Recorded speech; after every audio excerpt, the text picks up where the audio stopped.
While others set sail to find One Piece, Kaido set sail to find a good place to drink. The grand line remains the same, only the enemy's bad luck has skyrocketed. Kaido appears, not to train, not to talk, but to teach the world how to lie down properly, while the enemy is still buffing their stats. Kaido has already finished fighting and is back to drink more. Yonko, Marine, Celestial Dragons. Sounds familiar, but let's fight together quickly. This isn't a journey to become stronger, but a journey where Kaido makes others weaker. The ultimate challenge begins with us. Awesome and entertaining. You'll be hooked. The Whitebeard Pirates captains, upon hearing the old man's words, were instantly enraged. Diamond Jozu, leading the group, angrily said, "Old man, how dare you speak to our father like that? Do you not want to live? Yes, we can grant your wish. Little brat, when I was fighting Whitebeard, you were all still suckling at the breast milk stall." Phi Garland. St. Garen was also furious, his eyebrows furrowed. Suddenly, Whitebeard unleashed his Heiau Shoku Haki, and Phi Garland. St. Garen countered with his own Heiau Shoku Haki. Bang! The two Heiau Shoku Hakis clashed instantly, the powerful shockwave sending debris flying. However, the collision didn't last long, ending in about 5 seconds, mainly because Whitebeard didn't want to cause trouble, since Ace had already been confirmed to be unharmed. St. J. Garcia Saturn looked at Whitebeard and questioned, "Whitebeard, what is your purpose in bringing your men to Marine headquarters?" Whoosh Whitebeard laughed in reply, "Of course, it's to retrieve my son Ace. If you want to fight, I'm happy to oblige. After all, you guys have been living a life of ease and comfort for so long, your bodies are probably rested by now, aren't they?" Humph, Whitebeard, don't think that just because you're some Yonko, you can show off in front of us. And then Baron V. Nasujiro Saint said coldly, striking the ground with his katana. At this moment, Kaido smirked and interjected, "Haha, Whitebeard, how about it? We're here today, let's wipe everyone out, and then attack Moriagua on the way to make the Celestial Dragons submit." Kaido's words instantly silenced the atmosphere. His words were incredibly shocking. Even Whitebeard felt Kaido was too audacious. To wipe out everyone here and then attack the holy land of Moriagua. He really had the nerve to say that. The Marines were instantly petrified. Kaido was terrifying. Was he really planning to wipe them all out? The Beast Pirates, especially Kaido, that kind of monster. Even their Admiral Kong and Admiral Sengoku had sacrificed themselves repeatedly and still hadn't captured Kaido. And what about a Whitebeard and his crew? Thinking of this, the Marines couldn't help but feel a chill down their spines. It was truly terrifying, or rather, today was the darkest day the Marines had ever experienced. Being attacked by pirates. In the past, pirates would always run away at the sight of them. Now they've been intimidated and frightened by Kaido's terrifying Beast King power. The Whitebeard pirates were also extremely surprised that Kaido of the 100 Beasts had made such a crazy proposal to their father. However, the Whitebeard pirates felt that their father would most likely not agree to Kaido's proposal. After all, their father wasn't the type to actively cause trouble. On the contrary, the 100 Beasts pirates were itching to make the Celestial Dragons submit what a hockey-like statement. Truly worthy of their governor, Kaido? And then Baron V. Nasujiro Saint's veins bulged on his temples as he angrily shouted, "Kaido, do you really want to die?" To be honest, and then Baron V. Nasujiro Saint had initially planned to propose a ceasefire. After all, continuing the fight would only cause further losses for the world government and the Navy, and they would also lose face. As a result, this Kaido guy actually said he wanted to wipe them out. In the past 800 years, there hasn't been such a greedy and demanding guy. Akainu couldn't help but spit out another mouthful of fresh blood, muttering in a low voice, "Damn pirates, I will definitely wipe you all out." How terrifying. Kizaru was also feeling extremely frustrated, scratching his head and saying meekly, "We provoked Kaido, and it was a grave mistake, a heavy loss. Let's take it one step at a time." Aokiji also expressed helplessness. After all, Kaido's strength had been displayed with incredible finesse just now. Even their combined strength couldn't defeat him. Since they couldn't capture Kaido even with their combined strength, Aokiji decided it was better to just give up. The Marine soldiers, from 100,000 to less than 30,000, what a loss. Following the branch and sub-branch, their defenses would be absolutely weak. Whitebeard looked at Kaido. Back when he was still with the Rocks Pirates, Kaido was just a newly joined intern. He never imagined that now he would possess strength surpassing him, Roger, and Rocks. To be honest, Whitebeard could already imagine that once Kaido took action in the New World, his own Whitebeard pirates would be in danger of being wiped out. Because Whitebeard himself didn't have the confidence to defeat the current Kaido. So Whitebeard said, "Kaido, I refuse your proposal." Kaido slammed his spiked club to the ground, laughing as he said, "Your refusal doesn't matter to me. In the future, I will also destroy the world government."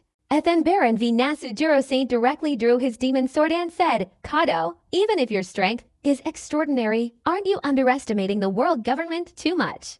Ah! After a cry from Kaido, he gripped his spiked club and rapidly moved in front of Ethan Baron V. Nasujiro Saint. His speed was so fast that even Marco, Diamond Jozu, and Vista couldn't catch him. Third generation, Lead NATO. The spiked club, enveloped in terrifying Heishoku Haki, struck towards Ethan Baron V. Nasujiro Saint. Ethan Baron V. Nasujiro Saint hastily used his demon sword to block Kaido's attack. However, Ethan Baron V. Nasujiro Saint only managed to block for a second before Kaido's third generation. Lead NATO slammed him to the ground. Rumbling, the ground shook violently, causing the captains of the Whitebeard Pirates squads to almost lose their balance. Marco exclaimed in disbelief, such incredible speed and powerful attack. Is he really Kaido of the 100 Beasts? As Kaido launched his attack on Ethan Baron V. Nasujiro Saint, Aokiji and Kizaru quickly attacked him from both sides, trying to force him back and prevent him from continuing his attack on Ethan Baron V. Nasujiro Saint. Ice Age. Yasakani no Magatama. Boom boom. As Aokiji and Kizaru's attacks were about to land on Kaido, a humanoid skeletal armor instantly rose around his body. Seeing this, Saint J. Garcia Saturn frowned and whispered, "This ability has appeared again. What kind of ability is it? Why is there no information about this power in the world government's records from the past 800 years? Ever since seeing Kaido of the 100 Beasts use this power, Saint J. Garcia Saturn had been extremely puzzled. What kind of power was this Kaido possessing? If the world government had recorded this, Saint J. Garcia Saturn would have figured it out immediately. The problem is, there are no records. It's simply unheard of. Saint J. Garcia Saturn was extremely puzzled. The Whitebeard pirates were also equally bewildered. Diamond Jozu suspiciously asked, "Isn't Kaido's power in the mythical zone Azure Dragon form? How can he use other powers?" Seeing this, Ace briefly explained to his father, Marco, and the others. After hearing this, Marco gasped, "Ace, you mean Kaido can also transform into a 500-meter tall armored giant?" Yamato stepped forward, shaking his head and saying, "We don't need to worry about how many abilities Kaido has. We need to leave this place." The Whitebeard pirates all agreed with Ace's friend Yamato's words that they should quickly leave the Marine headquarters, which was not a safe place. Continuing to wait might lead to their own demise. Once a battle broke out, although the Whitebeard pirates weren't afraid of death, there was no need for unnecessary casualties. Whitebeard chuckled and asked, "Which is Kaido's daughter? You're not on his side." That Kaido kid must be very upset. "My father is a complete scoundrel, but I'm very grateful to him this time." Yamato was actually very conflicted deep down at this moment. After all, her father Kaido had brought the entire Beast Pirates to try and rescue her. She should have been very moved, but Kaido's actions didn't seem to be specifically aimed at rescuing her. Currently, Yamato is also extremely conflicted, not knowing how to face his father Kaido, or rather, Kaido's father's purpose in bringing the Beast Pirates to the Marine headquarters this time is at least to attack the Marines, which isn't impossible. Of course, this is all Yamato's own speculation. After Kaido kicked Aokiji and Kizaru away, he fell to the ground from midair and sneered, "All right, no more playing." "What did you say?" "Kaido, you're going to die today without a doubt." Akainu couldn't let Kaido get away like that. Whitebeard took 2 steps forward and said loudly, "Let this war end here. I hope you can all give me some face. After all, if both sides continue fighting, it will only increase meaningless casualties. If you still haven't caused enough trouble, then let me be your opponent." Whitebeard said, then gathered the power of his Gura Gura no Mi in his right hand and slammed it down. The distant sea instantly rose higher and higher, a scene that terrified many people, including Kobe, who was trembling with fear.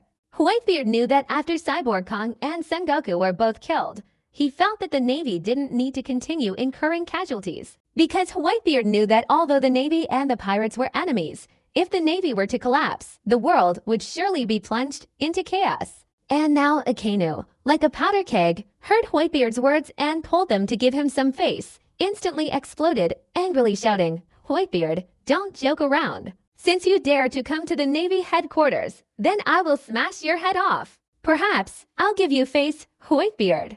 Kaido waved his sleeve, indicating his willingness to give Whitebeard this favor. Actually, the main reason was Kaido's plan to change. Currently, if the Marines wanted to continue using the Udo Nomi's ability to absorb life force, they would have to kill the remaining Marines. However, it seemed the difficulty had increased significantly, so Kaido intended to use a different plan to continue absorbing life force. Whitebeard's words were just Kaido's way of showing consideration. Whitebeard was somewhat surprised that Kaido was the first to show him such consideration, as it seemed Kaido's personality had indeed changed. The Marines, though unwilling to continue fighting, had already suffered heavy casualties. From 100,000 men, they were now down to just over 20,000, almost wiped out. Garp approached and said, "Saint Garen, Gorose, I hope this war will end. The Marines cannot continue to suffer such heavy losses." Saint Garen looked at Whitebeard and slowly said, "Very well, Whitebeard, I'll give you this favor and let this war end here." "Thank you," Whitebeard replied with a smile. Ethan Baron v. Nasujiro Saint and Saint J. Garcia Saturn were somewhat reluctant, but since Garen had spoken, they didn't need to say anything more. After returning to Mariejwa, they would have to replan. The most angry and frustrated person was Akainu. The dilapidated Marineford headquarters square was unbearable. There wasn't a single decent place left. Phi Garland, St. Garen, St. Ethan Baron v. St. Nasujiro, and St. J. Garcia Saturn all returned to the holy land of Mariejwa. They couldn't possibly continue waiting at Marineford headquarters indefinitely. It was already humiliating enough for them. Would they have to wait any longer then? The subsequent work at Marineford headquarters would be handed over to Admirals Akainu, Aokiji, and Kizaru, along with Vice Admirals Garp and Suru, to lead the rescue operation. The Whitebeard pirates would also leave, as Whitebeard's purpose on this trip was to bring back Ace. Now that Ace had been successfully brought back, they naturally had to return to the New World. The Beast Pirates' large fleet returned to the New World, but the Beast Pirates' flagship wasn't heading back to the New World. Instead, it was heading in a direction no one had anticipated. In the sky, a Beast Pirate ship, shrouded in fiery clouds, sailed towards Impel Down. Who's Who, smoking, chuckled and said, "The Navy and the world government certainly never dreamed we'd launch an attack on Impel Down. When they hear the news, will they be so enraged they'll vomit blood?" Ha ha. Absolutely. This blow to the world government is permanent, ha ha. Queen, also smoking, replied, though this time it was a cigar. Page 1 sat on a wooden barrel and said, "This time, after the war is over, our bounty will increase significantly. I wonder what kind of astonishing bounty Governor Kaido will offer. Lord Kaido's bounty must be the highest in the world." As a loyal fan of Governor Kaido, Jack the Drought immediately replied without hesitation. Among the women in the group, Black Maria elegantly said, "Our Lord Kaido, with such a powerful Kamui attack this time, can intimidate most people. I guess some ignorant fools might want to steal it, but that's not impossible. Let those people come. I'll show them what it's like with my fists." Gento raised his fist, brandishing his hockey, and said, "But then again, that woman Yamato, isn't she just too much? We risked our lives trying to rescue him, and now she's running off with someone else." Regarding Yamato's situation, the commentator expressed strong disapproval, simply stating it was an act of ingratitude, no matter what. Her father, Kaido, had personally gone to Marineford headquarters, and if that wasn't the case, how could Yamato possibly try to rescue him? He was simply overthinking it. After the commentator mentioned Yamato, Robin, Nami, Nojiko, Haiwari, and Monet also became curious. Not long ago, they had also encountered Lord Kaido's daughter, Yamato, on the battlefield. They didn't want to judge Yamato too harshly. After all, she was Lord Kaido's daughter. If they judged her incorrectly and angered Lord Kaido, they wouldn't want that. So remaining silent was the best option. Black Maria took out a cigarette, slowly lit it, and took a puff, saying, "We don't need to worry about Yamato either. Lord Kaido hasn't said anything, which means he doesn't care much. We just need to cooperate well with Lord Kaido." According to Black Maria, following Lord Kaido's lead would definitely be the right thing to do. Even if they did make mistakes, Lord Kaido wouldn't blame them. After all, as women, especially Lord Kaido's women, they should understand these principles. They were supposed to assist Lord Kaido, not burden him, so they should understand these basic principles. But this foolish woman, Junji, was quite straightforward and didn't understand these subtle nuances at all. Only Lord Kaido, with his good temper, wouldn't hold it against her. At this moment, Robin showed a joyful and sweet smile. This made Nojiko curious, asking, "Robin, what's going on? Why are you suddenly so happy? Tell us about it." Robin smoothed her hair and replied, "Of course, being by Lord Kaido's side makes me feel incredibly safe. I don't have to worry and be on guard like before. After all, my experience back then made me." Finally, Robin briefly recounted her experiences to her sisters. After listening, the women also felt that the world government was utterly disgusting. They were simply not human, especially the Navy. What kind of righteous slogans were they spouting? Simply nauseating, they slaughtered civilians without any mercy. Meanwhile, Black Maria, Genty, and Monet's emotions weren't as intense. Because they themselves were pirates, and including the women, they had committed cruel acts. Only they weren't like the world government, constantly changing and reforming. However, they all sympathized greatly with Nicole Robin's childhood, and since she could move forward, that was naturally the best thing. Hiyori, for some reason, also felt her view of Kaido of the 100 Beasts was slowly changing. Nami patted Robin's shoulder and said with a smile, "Robin, from now on, if anyone dares to bully you, Lord Kaido will definitely personally descend to destroy them, even if it's the world government." "Nami, you're right." Nojiko also chimed in. Outside the room, Kaido sat on a chair, his eyes closed, resting. After absorbing a large amount of life force from this war, Kaido's eternal Mangekyo Sharingan had surpassed its limit and was beginning the process of entering the Rinnegan. At the same time, the initial goal was to first evolve one eternal Mangekyo Sharingan into the Rinnegan. If two eternal Mangekyo Sharingan were to evolve into the Rinnegan simultaneously, the required amount of life force would exceed the normal level. Therefore, evolving one at a time would reduce the difficulty.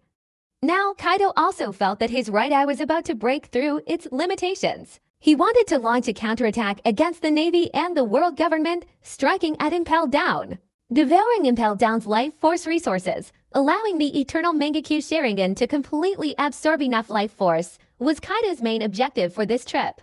At this very moment, inside Impel Down, Magellan's organization was constantly rescuing its members, preventing large-scale casualties caused by the escapees. What Magellan didn't know was that his Impel Down was once again being invaded. Above Impel Down, fiery clouds swirled around the ship. Queen, smoking a cigar, laughed excitedly. "Haha, the Marines certainly won't expect that after leaving Marine headquarters, we'll attack Impel Down. When they find out, their expressions will surely be thrilled." Kaido slowly walked forward, and the pirates of the Beast Pirates immediately made way for their commander, Kaido. When Kaido reached the bow of the ship, he commanded, "King and I will invade Impel Down together. You all wait on the ship. Enel is responsible for a large-scale Kenbanshoku hockey coverage. Don't let anything go wrong. Wait for us to return, understood?" "Understood, Lord Kaido," the pirates of the Beast Pirates replied in unison. Now, everyone in the Beast Pirates, including the newly joined Enel, was completely submissive to Kaido and dared not utter a single word, because on the battlefield of Marineford, they had witnessed Governor Kaido's super-powerful fighting force that could crush the entire world. With such a powerful order from Lord Kaido, anyone who dared to voice an opinion would surely not survive for another second. The next moment, Kaido jumped down, and King of the Flame Calamity immediately followed suit. Kaido and King landed in front of the main gate of Impel Down. King, seeing this, said, "Even the main gate is gone. It looks like Impel Down was severely invaded before we arrived. Let's go." Kaido didn't waste any words, swaggering in with his spiked club. As Kaido and King entered, Impel Down's alarm system was already destroyed, and Magellan didn't receive the news immediately, because Magellan himself was also injured.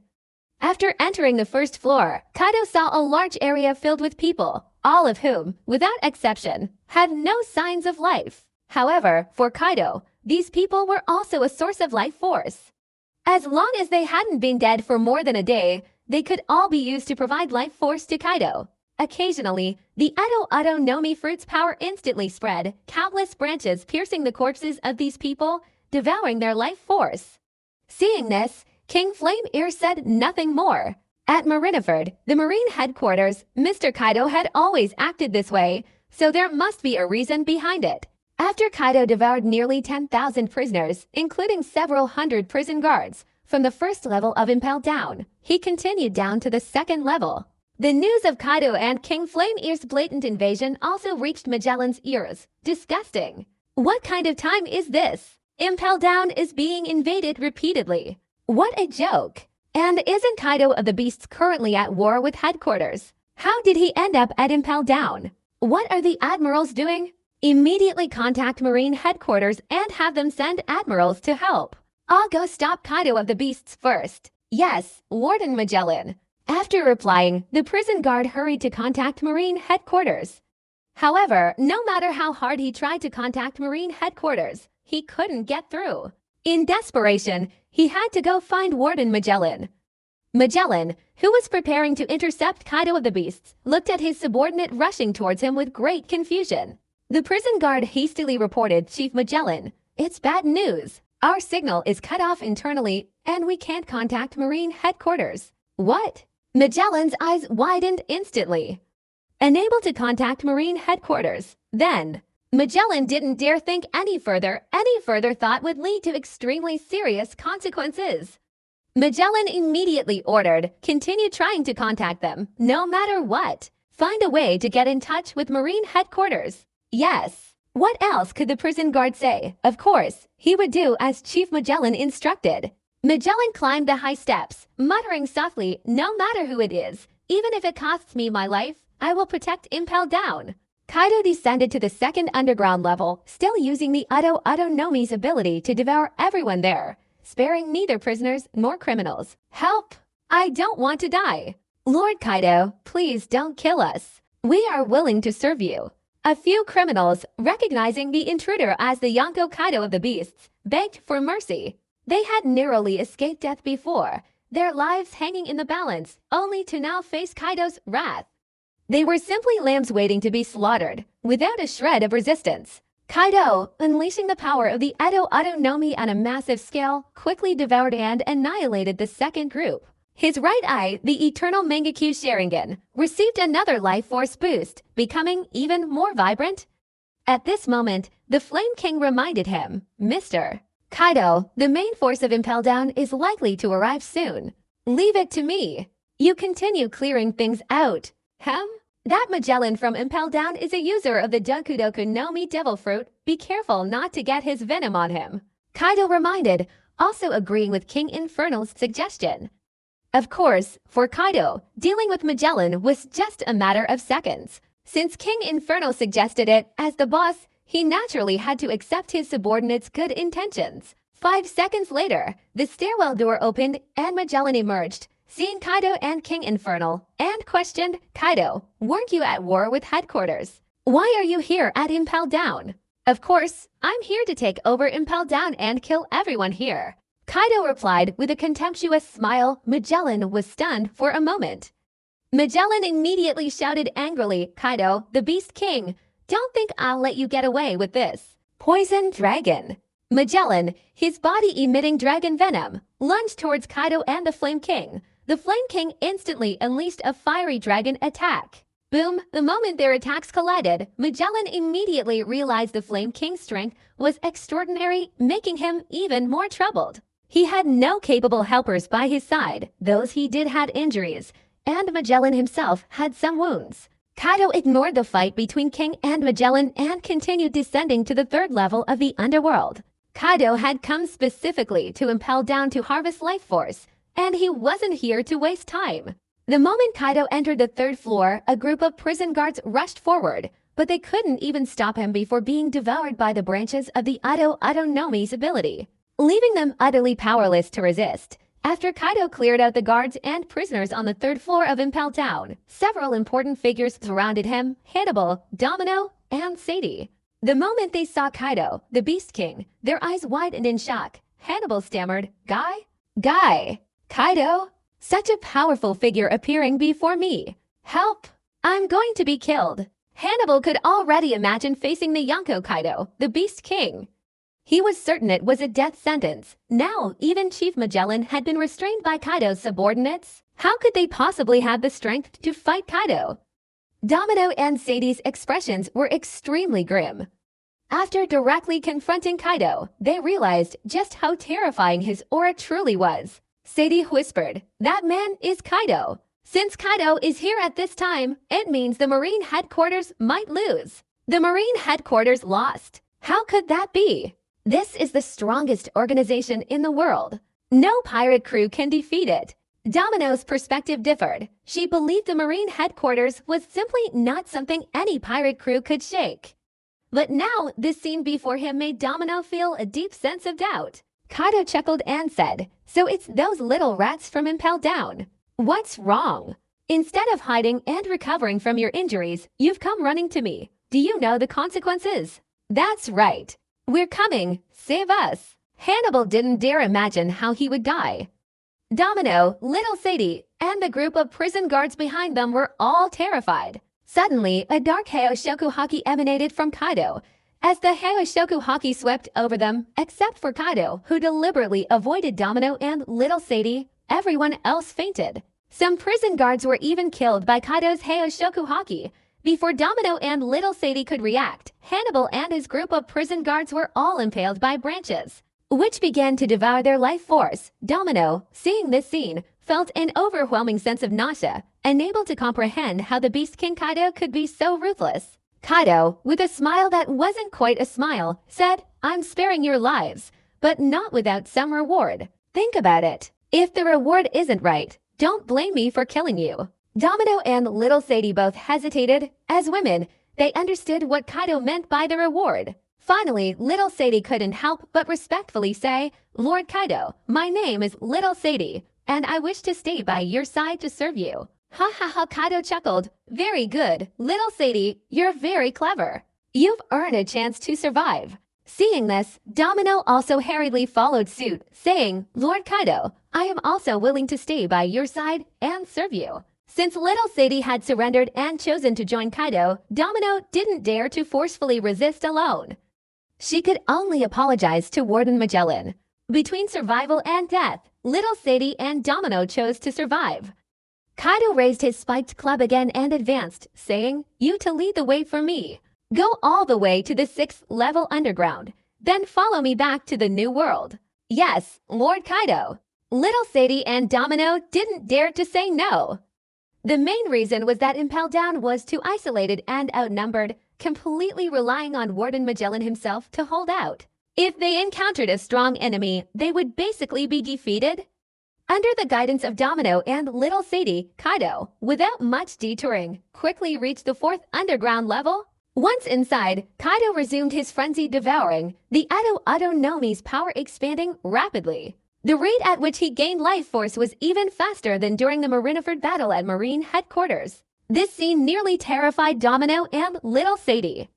What kind of terrifying and exaggerated ability was this? How could it be covered in branches? And not only were they covered, but they were still growing.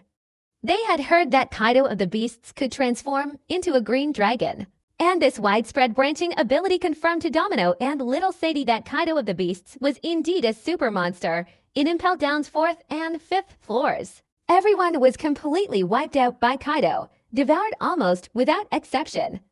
Domino and Sadie, who were following behind Kaido, were also terrified, because Kaido's methods were far more ruthless than theirs, directly devouring people with branches without leaving a trace. Domino and Sadie watched as Lord Kaido continued towards the final floor, the 6th underground level.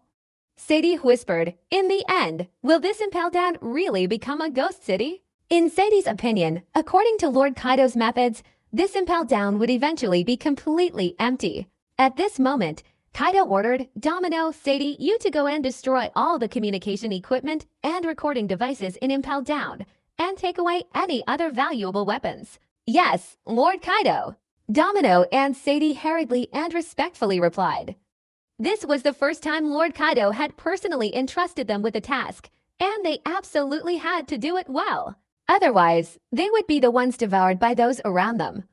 When Kaido arrived at the 6th underground level, many people had already gathered, and a small number of others were bound to the ground by handcuffs made of sea stone.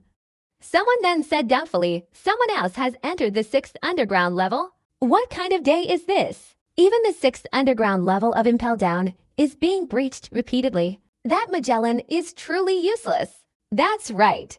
This is the 3rd invasion, isn't it? Another person chimed in. After scanning the area, Kaido noticed that Douglas Bullet and Redfield were both absent. It seemed they had escaped from Impel Down. At first, Kaido had intended to recruit these two, but since they weren't there, Kaido didn't bother to pay attention to them. Hey, you're the Yonko Kaido of the Beasts, aren't you?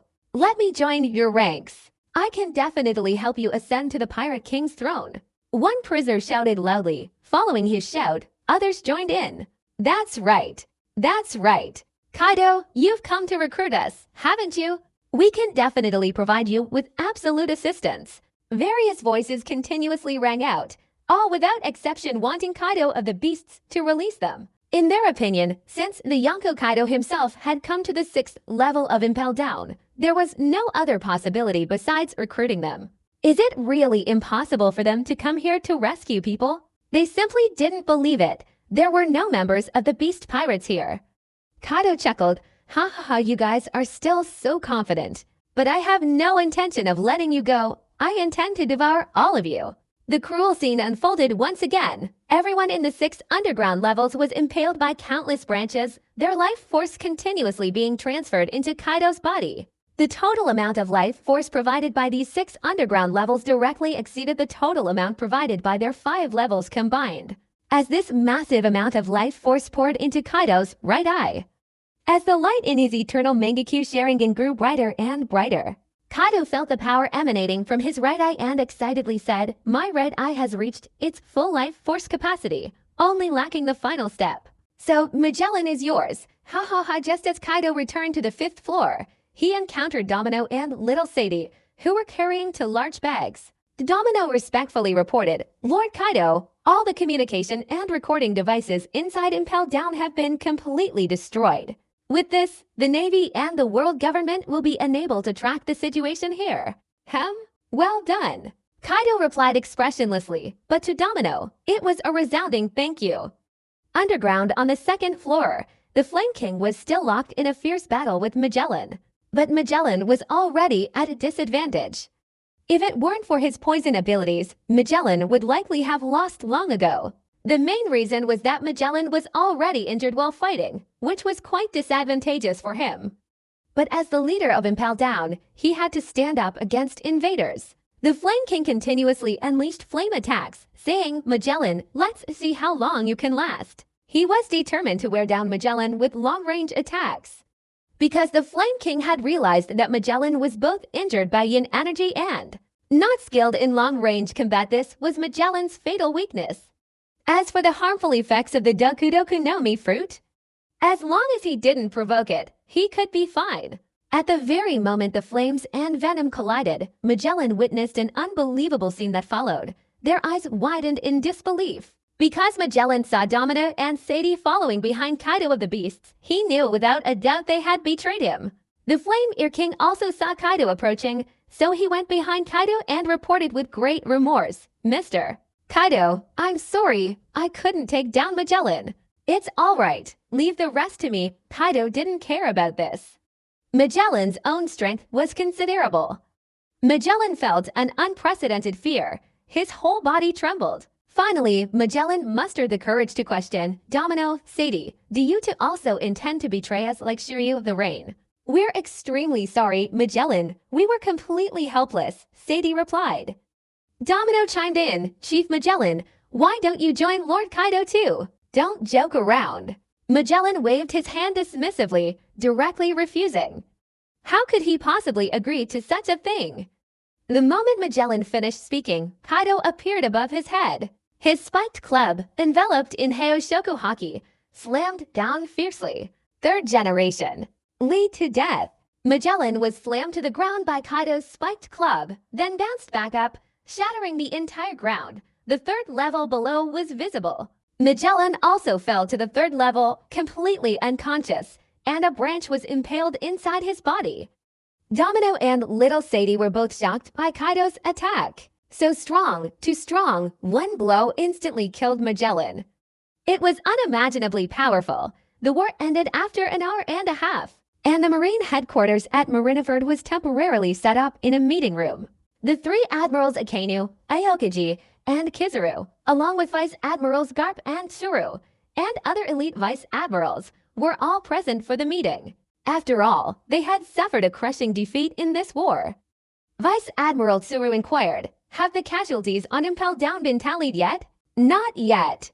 We're still trying to contact Impel Down, but we haven't been able to," Vice Admiral Momonga replied with a very grim expression. Vice Admiral Yamakaji, smoking a cigarette, said, "We've dispatched a warship to Impel Down. We should be able to assess the situation there very soon." Vice Admiral Tsuru nodded slightly. The responsibility for overseeing the overall situation could only be temporarily entrusted to her. Normally, Sengoku would be in charge, but he had already sacrificed himself in the line of duty. Among the three admirals, no one had yet been chosen to lead the overall operation because the next step would undoubtedly be to select a new Marine admiral. Therefore, any one of them could not be in charge at this time, as it would have a significant impact. Thus, Vice Admiral Tsuru herself took on the responsibility of leading the overall operation. Vice Admiral Doberman sighed, saying, "Alas, our losses this time are too great. Out of a force of 100,000, we were reduced to just over 20,000. Most of these troops were transferred from the branch and sub-branches. When that happens," Doberman didn't dare continue, but he quickly anticipated that news of the unbearable chaos in the surrounding areas would soon reach his ears. Vice Admiral Tsuru, on the other hand, was relatively calm, saying, "Things have come to this point. There's no point in complaining or getting angry. Pull yourselves together." Regarding troop losses, the Gorosei have already given their answer. A world conscription will be carried out to quickly replenish the lost forces. How terrifying! A world conscription? That's a massive operation, Kizaru said with a disdainful expression. In this war, among all the top-tier fighters, he was the least injured, actually not suffering much damage, since Kaido didn't intentionally target him. The worst off was Akainu, who was still bandaged all over, but he was much luckier than Admiral Kong and Marshal Sengoku. At least he didn't die. At that moment, a panicked naval lieutenant rushed in, gasping for breath, and reported, "Something terrible has happened. Impel Down, there's no one there now, everything is destroyed. And we can't even find out who did it." "What?" Vice Admiral Tsuru's expression changed instantly. Garp, the three admirals, and all the other vice admirals present were shocked. Aokiji immediately inquired, "What exactly happened?" "There's not even any footage or information." "Ah, yes, Admiral Aokiji, after our men went there, we confirmed the situation. These are the photos sent from the other side." The Marine lieutenant hurriedly pushed the photos forward. After everyone saw the transmitted photos, they all fell silent. Vice Admiral Tsuru said seriously, "It seems someone inside Impel Down destroyed the system. Otherwise, we wouldn't be unable to retrieve the footage." Kizaru said with a mixture of contempt and shock, "Even Magellan was destroyed. What kind of terrifying enemy is that? While we were fighting alongside the beast pirates, what did Impel Down instigate? How could things be even worse than our headquarters?" Garp clenched his fists, angrily saying, "Could it be Blackbeard Teach? That guy has Shiryu of the Rain under his command, along with a bunch of Impel Down criminals." Akainu, still sullen since the war ended, finally spoke up. "There's another possibility. Kaido is behind this." "Kaido? That's impossible. It didn't even take 2 hours. Judging by that, how fast must Kaido's actions have been?" Vice Admiral Mozambia replied skeptically. Mozambia felt his speculation was probably correct. Kaido of the Beasts had just finished fighting them, and not only had he reached Impel Down in such a short time, but he had also wiped out everyone and destroyed the entire system. Mozambia found it hard to believe. Vice Admiral Strice chimed in. Mozambia's words seem reasonable. We don't rule out Kaido's possibility, but Vice Admiral Garp's mention of Blackbeard teach is the most likely. Garp sighed, saying, we thought this war against the four emperors was a sure thing, but it resulted in the biggest mistake and loss the Navy has ever suffered. After Garp's words, many people silently bowed their heads because Vice Admiral Garp was right. This war had left the Navy with a historically significant miscalculation. It could be said that this miscalculation was destructive in nature. Akainu endured intense physical pain, angrily slamming his hand on the table and shouting, what are you all so confused about? Aren't they just pirates? Whoever it is, let them be eliminated. I will personally lead the charge. Admiral Akainu is right. It's just pirates causing trouble. As the righteous Navy, how can we let ourselves be thrown into disarray? Anagumo, who was on the same faction as Akainu, immediately stood up to support Admiral Akainu. Following Anagumo's support, other admirals from the same faction also joined in. Of the dozens present, about a third supported Admiral Akainu, half belonged to the peace faction, and a small remaining 16th were neutral. The atmosphere in the arena cooled down. After Vice Admiral Tsuru signaled for the crowd to quiet down, he said seriously, regarding this matter, I plan to report it to the Gorosei. The decision will be left to the Gorosei. We just need to cooperate. On the other hand, the most important candidate for the admiral position will also definitely be reported. After all, our Navy cannot keep the admiral position vacant forever.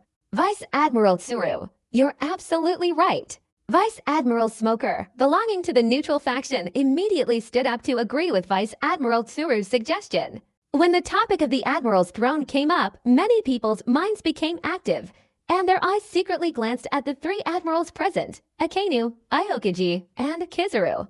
All three admirals were strong and capable candidates for the admiral position. However, it was clear to everyone that Kizaru had no interest in the admiral's throne. Of course, this was based on their assumption of Admiral Kizaru's behavior and style.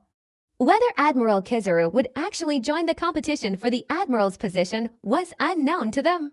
With the elimination of Admiral Kizaru, only Admiral Akainu and Admiral Aokiji remained to compete. During this war, Admiral Akainu's failure to kill a celestial dragon is evident to everyone. This undoubtedly creates a significant obstacle in Akainu's bid for the admiral position.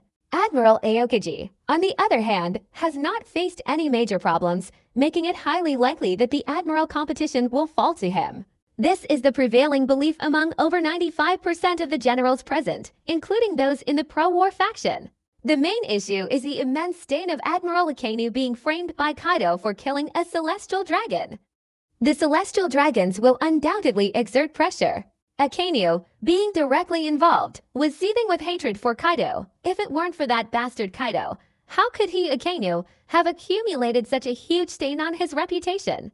Doberman slammed his hand on the table in anger, shouting, disgusting. If it weren't for Kaido, how could our Navy have fallen into such a pathetic state? But we are no match for Kaido, and that's a fact. Kaido is such a monster. Sooner or later, he will launch another attack on our Navy. Vice Admiral Strawberry directly admitted Kaido's extraordinary strength in front of everyone. Vice Admiral Anagumo immediately criticized Strawberry, you're boosting others' morale while diminishing your own. Vice Admiral Tsuru knew that the meeting had reached this point and should be adjourned. Continuing would be pointless, as pointless arguments would only escalate. So he said, the meeting is now over. I must report the situation to the Gorosei. You all return to your posts. We in the Navy must not underestimate anyone. Many restless individuals will undoubtedly emerge from various places. After the meeting adjourned, many Marines, when speaking of Kaido, showed fear and apprehension, primarily because they had been intimidated by Kaido and their confidence had been shattered. In their understanding, they themselves didn't realize that Kaido had already left an invincible aura in their hearts. Seeing this scene, both Garp and Vice Admiral Tsuru's expressions darkened. They were the longest-serving Marines, familiar with the Marine system, yet now it had fallen into such a dire state. Holy Land Mariejwa. At Marine headquarters, Vice Admiral Tsuru had already relayed all the important information to the Gorosei. Ethan Baron v. Nasujiro Saint and Saint J. Garcia Saturn were both in a terrible state, a stark contrast to the other three Gorosei. Topman Valkyrie Saint sat on the sofa and said seriously, Sura just reported the situation. How should we handle the impel down incident? Regardless of who did it, the impel down incident is blamed on Blackbeard Teach. We cannot allow Kaido to continue increasing his notoriety. Saint J. Garcia Saturn knew how terrifying Kaido of the Beasts was, and therefore could not allow Kaido to gain even more notoriety. Such a situation would be extremely disadvantageous to their world government. Ethan Baron V., who fought alongside Kaido, and Nasujiro Saint also chimed in. I agree with that point. Regarding the Impel Down incident, we should focus entirely on Blackbeard Teach. After that, we must shift our attention to Kaido. That man is simply unbelievable. Marcus Mars Saint nodded slightly and said, indeed, that's the case. Let's find a way to minimize the damage to our reputation during the reporting process. Shepard Rue Peter, standing nearby, said, the new Marine Admiral selection and the world's mass recruitment must be implemented immediately. We can't delay any longer. Originally, Akainu was the most suitable admiral, and he could have been better controlled by us. But that idiot, he actually caused such a stupid incident, Saint J. Garcia Saturn remarked disappointedly. Ethan Baron V. Nasujiro Saint said rather coldly, regardless of the reason, it was still a trap set by Kaido. Akainu personally killed a celestial dragon, so this crime cannot be forgiven. Topman Valkyrie Saint suggested, since that's the case, let Aokiji take the admiral position. There are quite a few people within the Navy who support Aokiji, so we might as well go with the flow.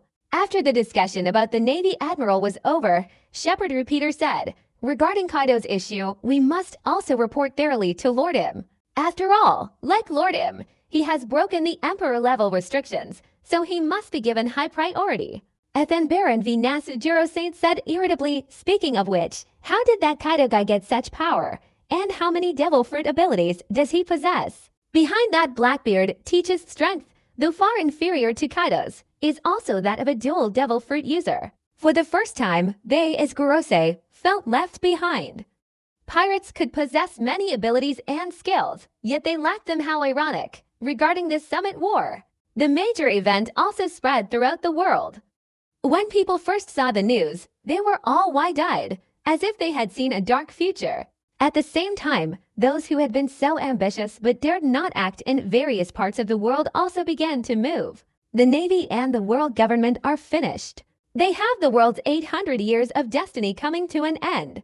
Brothers, let's kill. This is our chance. Countless people set sail as pirates, with the world about to descend into chaos. If they didn't seize the opportunity to get a piece of the pie, they would truly lose their chance. At the same time, the Navy's weak defenses also gave them a great opportunity, making them even more crazy. But there was no shortage of righteous people in the world either.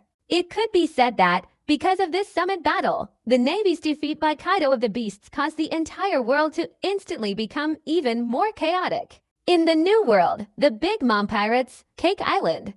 Big Mom Charlotte Linlin looked at the final news report, her eyes wide with disbelief, the shock in her gaze lasting for a long time. Her family and loved ones were also completely shocked. Kaido of the Beasts' achievements were simply too dazzling. The Beasts pirates defeated the combined forces of the Navy and the world government. What kind of concept is that? To be honest, they were also a Yonko pirate crew, but if they were to go to war with the Navy headquarters, they wouldn't have any chance of winning. Charlotte de Fuku said worriedly, Kaido of the Beasts is so powerful. Shouldn't we avoid confronting the Beasts pirates in the future? No, that's right. As long as Kaido of the Beast Pirates doesn't fall, the Beast Pirates will definitely stand tall forever. Charlotte Owen, on the other hand, responded with similar concern. Although they were all important officers of Big Mom's pirate crew and crucial fighting forces under her command, they couldn't help but admire the Beast Pirates' achievements. Moreover, Kaido of the Beast Pirates was even more powerful than Big Mom, honestly. They had never seen Big Mom achieve such astonishing feats.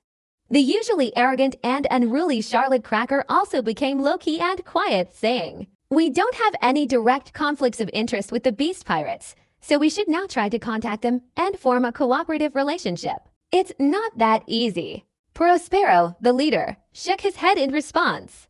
Cooperation among the four emperors is usually very difficult to form, let alone now that Kaido of the Beast Pirates' strength surpasses Mom's. In this situation, if they want to cooperate with the Beast Pirates, they'll have to become dependent on them. Charlotte Smoothie, one of the Sweet Commanders, said there should be a chance. After all, Mom and Kaido of the Beast Pirates have known each other for a long time. Sitting in the main seat, Big Mom's Charlotte Linland remained silent, staring blankly at the newspaper and the Beast Pirates poster. Charlotte Katakuri, the leader of the Sweet Commanders, inquired, "Mom, what are your thoughts on this?" Big Mom Charlotte Linland slowly put down the newspaper. Although her children had just been discussing that her strength was inferior to Kaido of the Beasts, Big Mom Charlotte Linland didn't erupt in anger. Because this was the truth, Kaido of the Beast's strength far surpassed hers. Big Mom Charlotte Linland, despite her arrogance, knew that her strength was no match for Sengoku, Garp, and others. Therefore, Kaido could completely overpower them all. In other words, Big Mom Charlotte Linland herself would also be overpowered by Kaido. The problem now was that they were both Yonko, belonging to the same level, yet Kaido's strength was far superior. At this moment, the last of the four Sweet Commanders, Charlotte Snack, whispered softly, even the title of strongest, Whitebeard, was stolen by Kaido. Now Kaido, the Beast King, holds the title of the world's strongest being, and is also the strongest creature on land, sea, and air. Big Mom Charlotte Linland finally sighed and said, "Kaido's strength truly far surpasses mine, that's undeniable. So we should consider how to form a cooperative relationship with Kaido, even if it's a dependent relationship." Big Mom Charlotte Linland finally understood. If she were to compete with that Kaido kid, she would most likely be annihilated, and Big Mom Charlotte Linland didn't want to be destroyed by Kaido. Since she didn't want to be destroyed by Kaido, she had to achieve a cooperative relationship, and to a certain extent, become Kaido's dependent. She needed space to survive.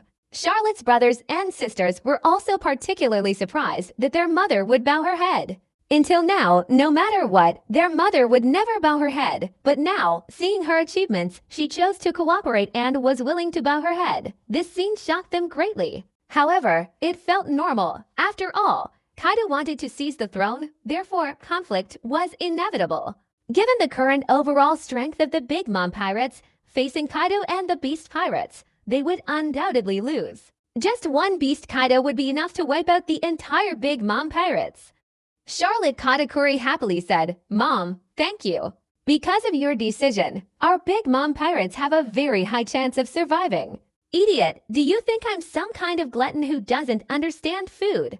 If Kaido didn't have the strength he has today, I would definitely want to compete. But since Kaido's strength has reached that level, choosing to compete again would undoubtedly be asking for trouble." Big Mom Charlotte Linland didn't really want to admit defeat. However, just thinking about how to outmaneuver Kaido to seize the great treasure now seems impossible, so he'll join Kaido. If he gets the great treasure, Charlotte Linland can also get a share. Katakuri didn't care about his mother's criticism. As long as his younger siblings didn't have to take risks, that was all that mattered. In the New World, on a small model island, one of the four Emperor's pirate crew stopped there. Red-haired Shanks sat on a rock, looking at the newspaper in his hand, falling into a moment of quiet contemplation. The red-haired pirate's crew did not disturb their leader. After a minute, red-haired Shanks slowly put down the newspaper, looked up at the sky, and said worriedly, "The only person I didn't expect is Kaido. His strength has reached a level even I couldn't imagine." If what the newspaper said was true, and Kaido of the Beast's achievements were so dazzling, then the New World's power structure would definitely change. It all depended on how Kaido of the Beasts would proceed. Officer Lime Juice spoke up, "I think we should prepare ourselves early. If Kaido takes such action, there's a high chance he'll set his sights on us." "Yeah, Lime Juice is right, I think so too," Beckman agreed. He had initially intended to say the same thing, but since Lime Juice said it, it showed that everyone took the matter of Kaido of the Beasts very seriously. Beckman took a puff of his cigarette and looked at Shanks, asking, "Shanks, what are you planning to do?" "I have no confidence in facing Kaido." Red-haired Shanks also directly stated in front of his brothers that he was no match for Kaido. And that was indeed true. Look at Kaido's exaggerated battle records single-handedly facing all the top-tier marine forces and the Gorosei without being at a disadvantage. In contrast, even red-haired Shanks himself, perhaps, could only last an hour miracle, let alone a feat comparable to Kaido's. Yasup, Lucky Ro, and the others also fell into deep thought because they knew their boss was right.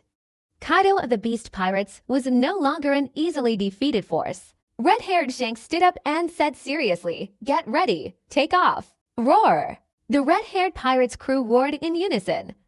Red-haired Shanks also planned to secretly make a trip to the Holy Land of Mariejua to meet the Gorosei, as it concerned the entire situation of the seas, and he had to set off.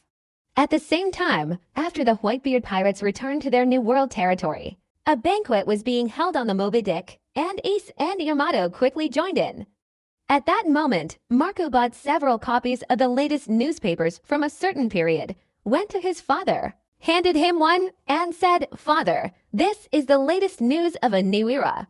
Whoosh Whitebeard, sipping his sake and accepting the newspaper Marco handed him, laughed and replied, "That Kaido guy, I guess he'll monopolize all the news." 5 minutes later, everyone in the Whitebeard pirates, who had been so cheerful, looked pale. Yamato, feeling extremely suspicious, asked Ace, "Why are you all looking so gloomy? What's going on?"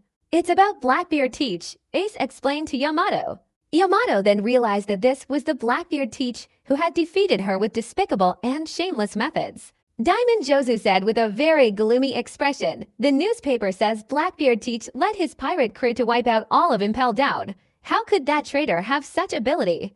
Jozu, the Diamond, voiced his disbelief because he felt that Blackbeard Teach simply couldn't possibly possess the kind of ability to wipe out all the Impel Down troops and prisoners. Even if Blackbeard Teach, that traitor, had founded a pirate crew, he wouldn't have such a capability. Buffalo, the captain of the 13th Division, chimed in, "Father, let our organization's personnel capture the traitor Blackbeard Teach." "That's right, Father. We can't let Blackbeard Teach continue to roam free outside the law." Others also agreed. Vista, the Flower Sword, was also extremely angry, saying, "Those bastards from the world government and the Navy, are they intentionally promoting Blackbeard Teach and reporting him? No matter what, we can no longer underestimate Blackbeard Teach, now that he has the abilities of Admiral Sengoku and has become a dual Devil Fruit user. His strength is definitely even more formidable." Marco didn't lose his composure because of his anger. Seeing Marco maintain his composure, Whitebeard smiled happily and said, "That was it. Little ones, don't worry, your father is still here. That bastard Teach, your father will naturally take care of him when the time comes. Father is right, as long as he personally takes action, that traitor Blackbeard can be dealt with in 2 or 3 moves." The Whitebeard pirates' crew all had great confidence in their father. After all, he had never been defeated. However, while the captains of the various divisions had confidence, they were also full of worrying, though they didn't dare show it. The most obvious one was Ace, because he had witnessed firsthand how Kaido of the 100 Beasts, with his invincible fighting power, slaughtered his way through Marineford headquarters, killing his way in and out 7 times. Ace could already imagine that once his father and Kaido started fighting, the outcome would be obvious. His father would definitely be the loser. Whitebeard laughed heartily, saying, "It's about to start. You fools, what are you worried about? If Kaido surpasses me, then so be it. After all, this is the progress of the times." Actually, there was something Whitebeard hadn't said. If Kaido of the 100 Beasts really came knocking, Whitebeard intended to disband the Whitebeard pirates or hand them over to Ace. Because if the entire Whitebeard pirates clashed with Kaido of the 100 Beasts, the result would definitely be annihilation.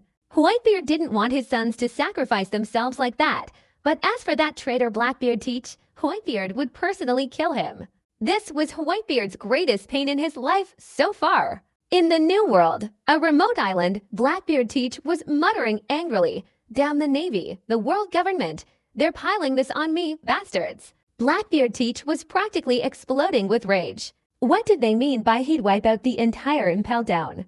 If he had that kind of power, would he need to hide like this? He could just go ahead and seize the Yonko's throne first. Right now, Blackbeard Teach was incredibly frustrated because he was taking the blame for someone else's mistake. If he had done it himself, he'd be much happier, but that wasn't the case. Meanwhile, Shiryu of the Rain, wiping down his weapon and smoking a cigar, said, "That Magellan guy's fate is really something."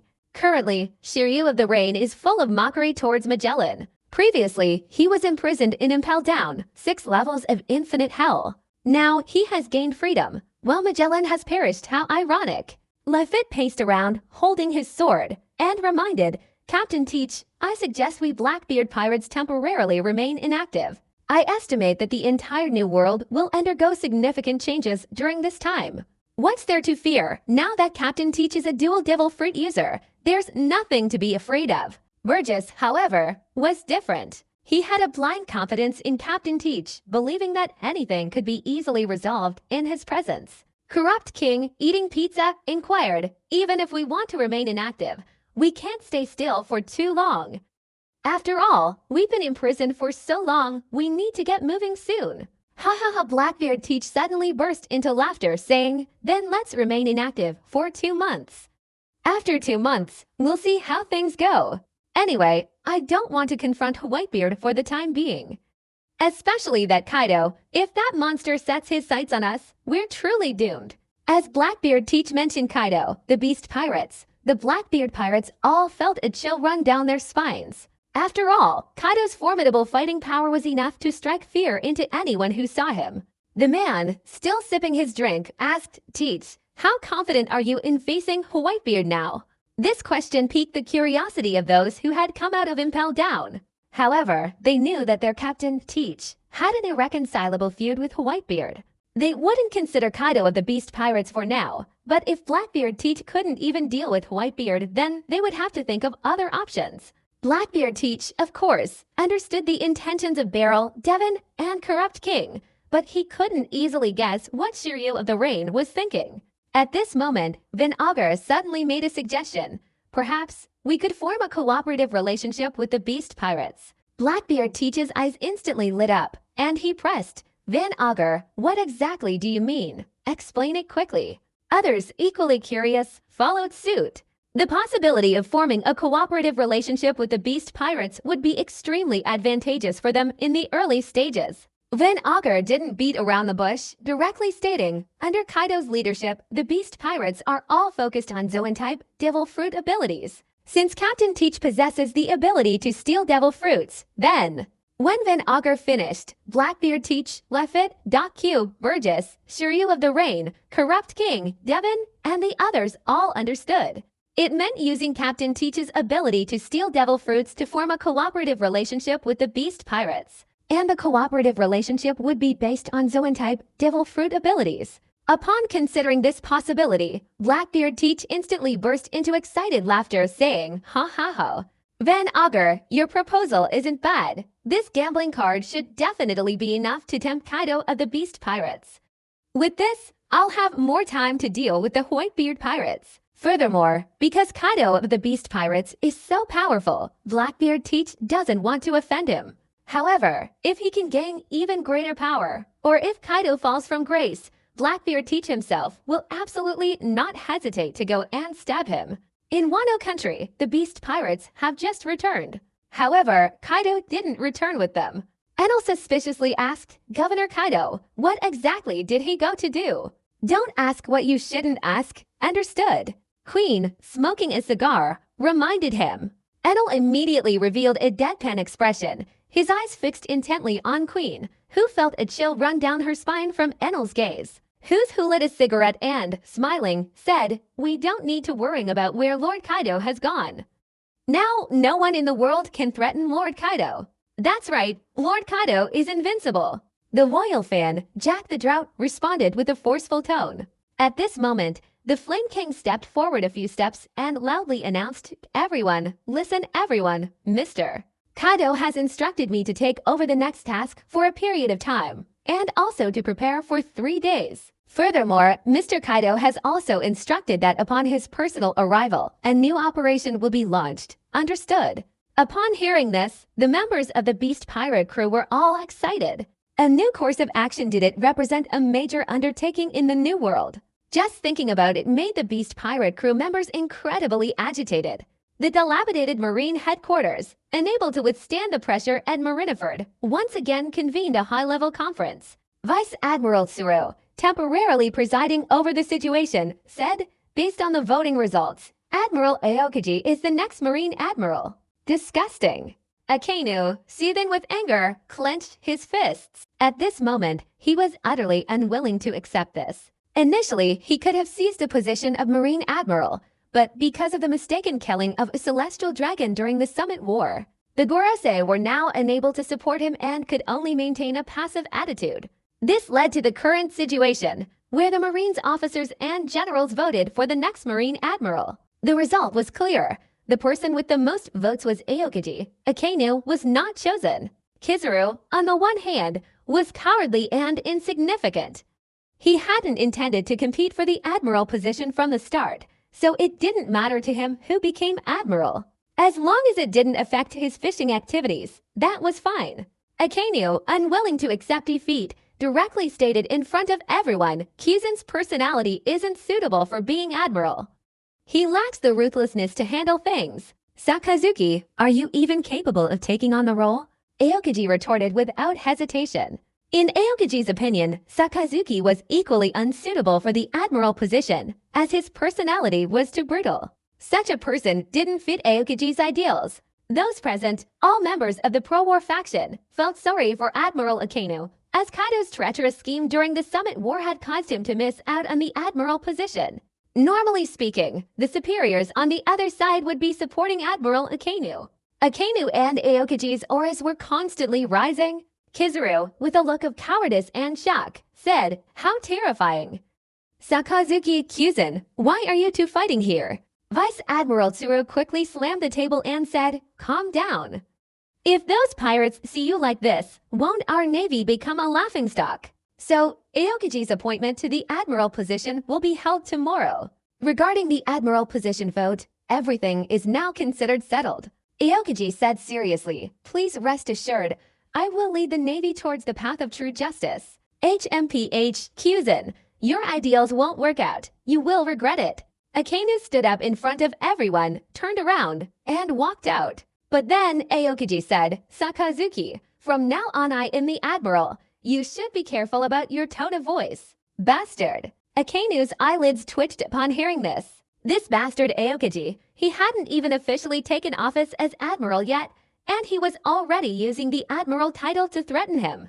Enraged, Akainu stormed out, ignoring everyone's opinions. After all, Akainu strongly opposed Aokiji becoming admiral, and he would stick to his iron fist style of work. Only in this way could he thoroughly defeat pirates. And Aokiji's manipulative tactics, in Akainu's opinion, would never be able to eliminate pirates. In the meeting room, the vice admirals were all silent. Admiral Akainu and Admiral Aokiji had almost come to blows just now. Vice Admiral Tsuru reluctantly shook his head and inquired, "Aokiji, that was a bit unlike your usual style of speaking. What's wrong?" "To suppress Akainu, we absolutely have to do it this way. Otherwise, my orders will be impossible to carry out against him later." Aokiji directly and clearly explained the reason. According to Aokiji, using normal methods wouldn't work against Akainu, so the only way was to intimidate him with his status. Vice Admiral Tsuru replied, "Just make sure you understand. After all, Akainu is wholeheartedly devoted to the Navy, that's obvious. It's just that the methods are a bit more ruthless and brutal." Anagumo, Momonga, Doberman, Yamakaji, and the other admirals remained silent, regardless of whether they belonged to the war faction, the peace faction, or the neutral faction. At this moment, it was impossible to interfere in the conversation between the marshal and the admiral. Getting involved would be of no benefit to them, so remaining silent was the best course of action.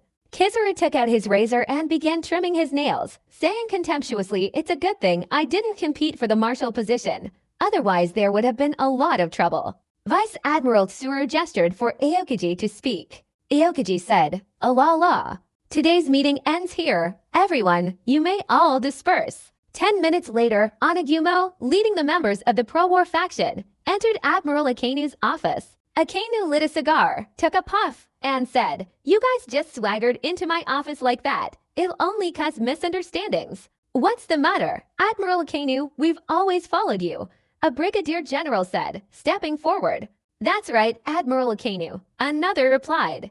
Anagumo then inquired, Admiral Akainu, Admiral Aokaji's promotion to Fleet Admiral is a done deal. Our working style might be greatly restricted from now on. You don't need to worry about that. We'll continue doing what we're supposed to do. I'm still here, Akainu said, exhaling a puff of smoke with unwavering conviction.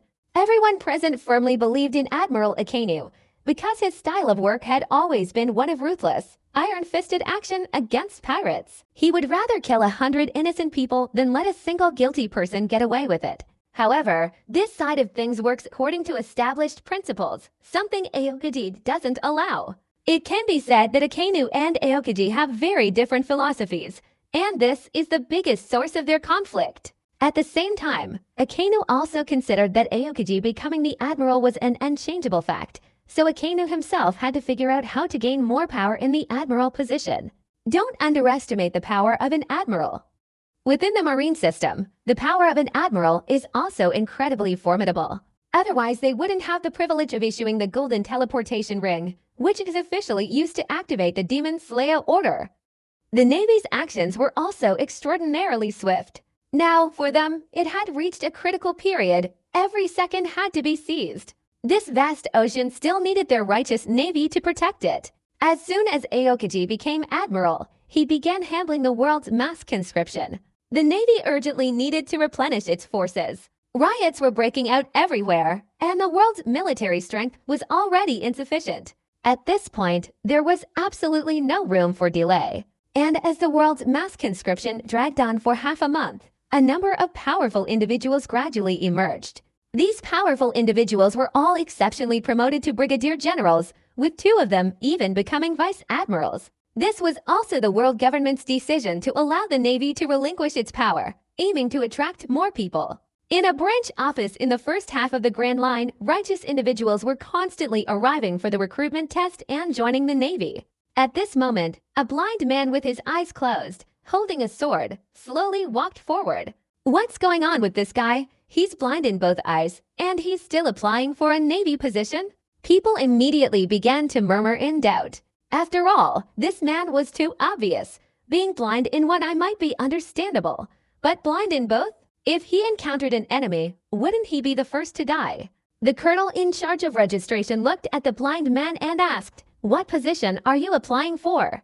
"Admiral," Isha slowly replied. "What admiral?" The colonel was instantly stunned.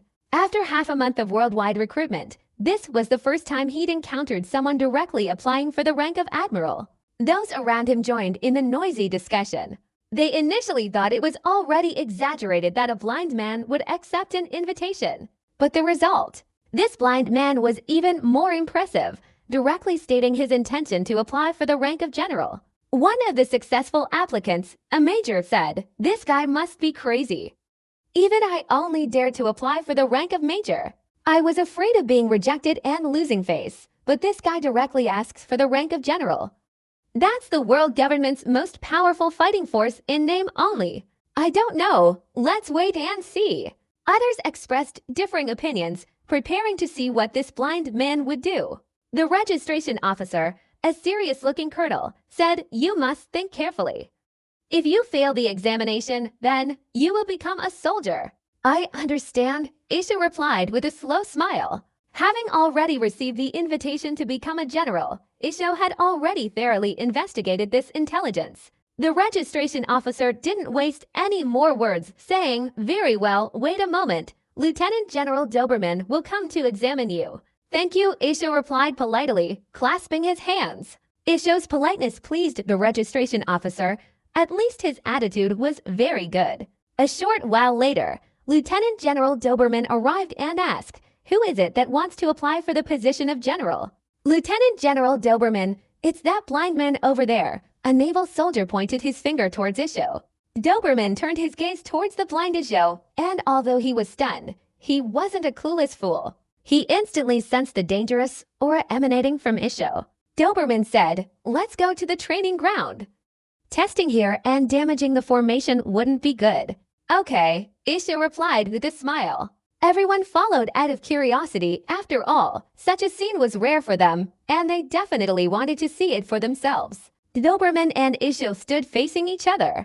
Doberman said seriously, "I can see that your strength is extraordinary. Accepting the offer to become a vice admiral would certainly qualify you.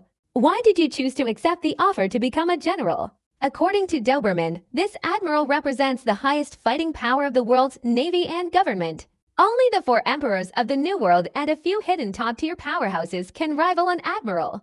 Except for the monster Kaido, who is no longer just a monster. Doberman also speculated that this blind man Isho possessed the strength of a potential admiral. However, Admiral's strength was simply too unbelievable. Doberman simply didn't believe it. "I accepted the admiral invitation for a reason. For the sake of justice, only the position of admiral can fulfill my innermost thoughts," Isho replied, getting straight to the point. Doberman didn't intend to waste any more time, saying, "In that case, let's begin." As the voice faded, the Doberman lunged at Isho. Just as Doberman's sword struck Isho, an invisible, immense gravitational force instantly acted upon him. Doberman was pinned to the ground, unable to move even a finger. He struggled to speak. What kind of power is this? I can't even absorb it. Could it be that you really have the strength of an admiral?" Those around him were also shocked. It turned out that the blind Isho possessed such immense power. He had instantly subdued Marine Headquarters Vice Admiral Doberman with a single blow. Only an admiral-level fighter could achieve this. He was simply incapable. This was a true monster. As Isho slowly spoke, he retracted his Zushi no Mi ability, saying, "I am a user of the Paramecia type Zushi no Mi, a gravitational force." After the gravitational pull on him disappeared, Doberman slowly stood up, his face filled with shock as he looked at the blind Isho, saying, "I must have been mistaken. It turns out Mr. Isho's strength is so great. Please wait a moment. I'll have our Admiral Akainu come." "All right." Isho maintained his lovable and approachable smile throughout. The lieutenant who had successfully accepted the invitation earlier said in a frightened voice, "Does he really have the strength of an admiral? We're doomed. He shouldn't hold a grudge, should he?" "I just didn't know. Let's discuss this further." Strong individuals command respect everywhere. And the news of a monstrous figure being invited to the admiral position quickly spread throughout the Navy. Isho heard footsteps approaching from behind and smiled, saying, "Surely the person coming is Admiral Akainu." Akainu, and surprised at being recognized, replied, "Your sensory abilities are very strong. In other words, your Kenbun Shoku haki is exceptionally powerful." "Thank you for the compliment, Admiral Akainu," Isho replied politely, clasping his hands together. Akainu went straight to the point, saying, "To apply for the admiral position, one must first possess the actual combat power of an admiral. Therefore, Mr. Isho, you already know the rules." "Yes, Vice Admiral Doberman has already told me," Isho replied calmly. The next moment, Akainu and Isho simultaneously launched their attacks. Mako, Gravity Blade, Fierce Tiger. As the clash between the two began, the immense power surrounding the onlookers was shocking. They had witnessed what true top-tier combat strength was. After half an hour, the two ceased fighting. Continuing the battle would undoubtedly cause serious damage to this open battlefield. There was no need for that. All that mattered was confirming Isho possessed admiral-level combat power. Akainu and Isho shook hands. Strength is always respected. Isho politely said, "Mr. Akainu, I look forward to your guidance in the future." "Everything for justice," Akainu replied firmly. As the overall commander of the world's great recruitment drive, Akainu also had his own goals, to cultivate more members for his organization. Otherwise, without becoming a fleet admiral, how could he possibly fight against Aokiji? The next day, in the Marineford headquarters meeting room, the news about Isho's identity had been thoroughly investigated. After all, the rank of admiral was not to be taken lightly. The newly appointed Admiral Aokiji personally conferred authority upon Fujitora, congratulating him. "Welcome to your ranks, Admiral Isho. Your title is Fujitora. I am willing to contribute my humble efforts to justice." Isho finally revealed his true intentions. He himself had been waiting for this moment for a long time. He wanted to fulfill his desire for justice and abolish the 7 warlords of the sea. At the very least, he needed to become an admiral at Marine headquarters. Only then would he have the authority to speak and realize his inner aspirations for justice. Kizaru, with a contemptuous expression, said, "How terrifying." If this were to happen, when our Marines and the 3 admirals were fully reorganized, it would be a disaster. Kizaru, you need to be serious for a moment, Vice Admiral Tsuru hurriedly reminded Kizaru, preventing him from continuing his frivolous behavior. After all, a new admiral had joined, so they should at least make a good impression. Kizaru waved his hand, indicating it didn't matter, he didn't care about such things at all. Vice Admiral Tsuru was quite helpless about this. Kizaru was higher in rank than her, so she couldn't say anything more. However, one person was indeed absent, and that person was Akainu, one of the admirals. Akaini's actions were, in fact, openly expressing his dissatisfaction with Aokiji. And here, the pro-war faction's generals didn't dare to keep their Admiral Akainu from attending. If they dared to refuse, their future lives would likely become increasingly marginalized. They weren't Admiral Akainu, they didn't possess such immense power. Akaini's actions and behavior were all observed by Aokiji. In Aokiji's opinion, no matter what methods Akainu used, he was confident he could subdue him. Because he was the Marine Admiral, the highest-ranking commander in the Marine Corps, Akainu would always be one rank lower than him. The addition of the 3 admirals to the Marine headquarters further boosted the confidence of the Marine soldiers. No, they've been under immense pressure lately. Pirate groups all over the world are constantly provoking the Navy.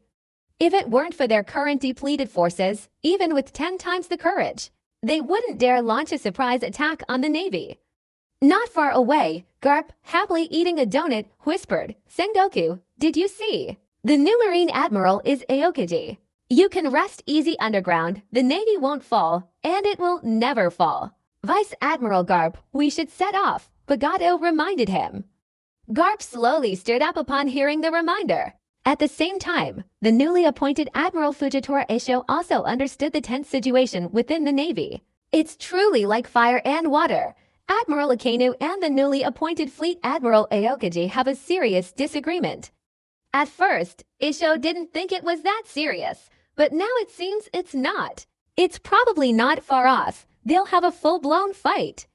Fujitora Eisho doesn't know that in the original story, Akainu and Aokiji had already fought. Akainu became Fleet Admiral, and Aokiji left the Navy. In this timeline, due to various reasons, Aokiji ascended to the rank of Admiral, and Akainu, instead of leaving the Navy, chose to remain and continue his ideological opposition to Aokiji. Regarding the monsters that appeared during the world's mass recruitment drive, news of the newly appointed Admiral Fujitora Eisho was quickly compiled into newspapers and distributed worldwide. The Navy desperately needed an event to boost morale. Fujitora Eisho had his own admiral's office, with a Navy soldier assisting him in organizing the documents. Fujitora Eisho used his Kenban Shoko Haki to sense the movements outside. Now that he had become an admiral, he needed to take action. The news spread to the world later, and everyone was shocked.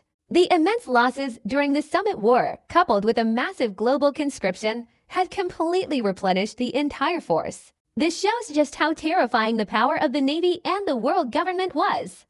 Even some pirates no longer dared to target the Navy. Those who did would only target the previously weakened Navy. Now that the Navy's strength was rapidly replenished, confronting it now would be suicidal. In the Gorosei meeting room of Mariagua, Topman Valkyrie Saint sat on the sofa, resting his chin on his hands, and said, "The world's great conscription has been completed. The new Marine Admiral has been appointed, and the deployment has been finalized. We should prepare for the Marines' transfer to the New World, especially Kaido. We must pay close attention to him. However, there's one thing that's currently quite difficult to resolve. Aokiji and Akainu still don't get along." Marcus Mars Saint brought up the issue of internal Marine problems.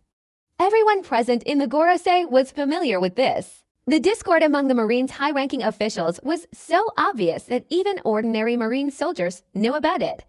If they, as Gorosei, didn't know, then they truly couldn't be said to. Shepherd Rupeter said seriously, "Akainu has consistently opposed Aokiji's appointment as admiral.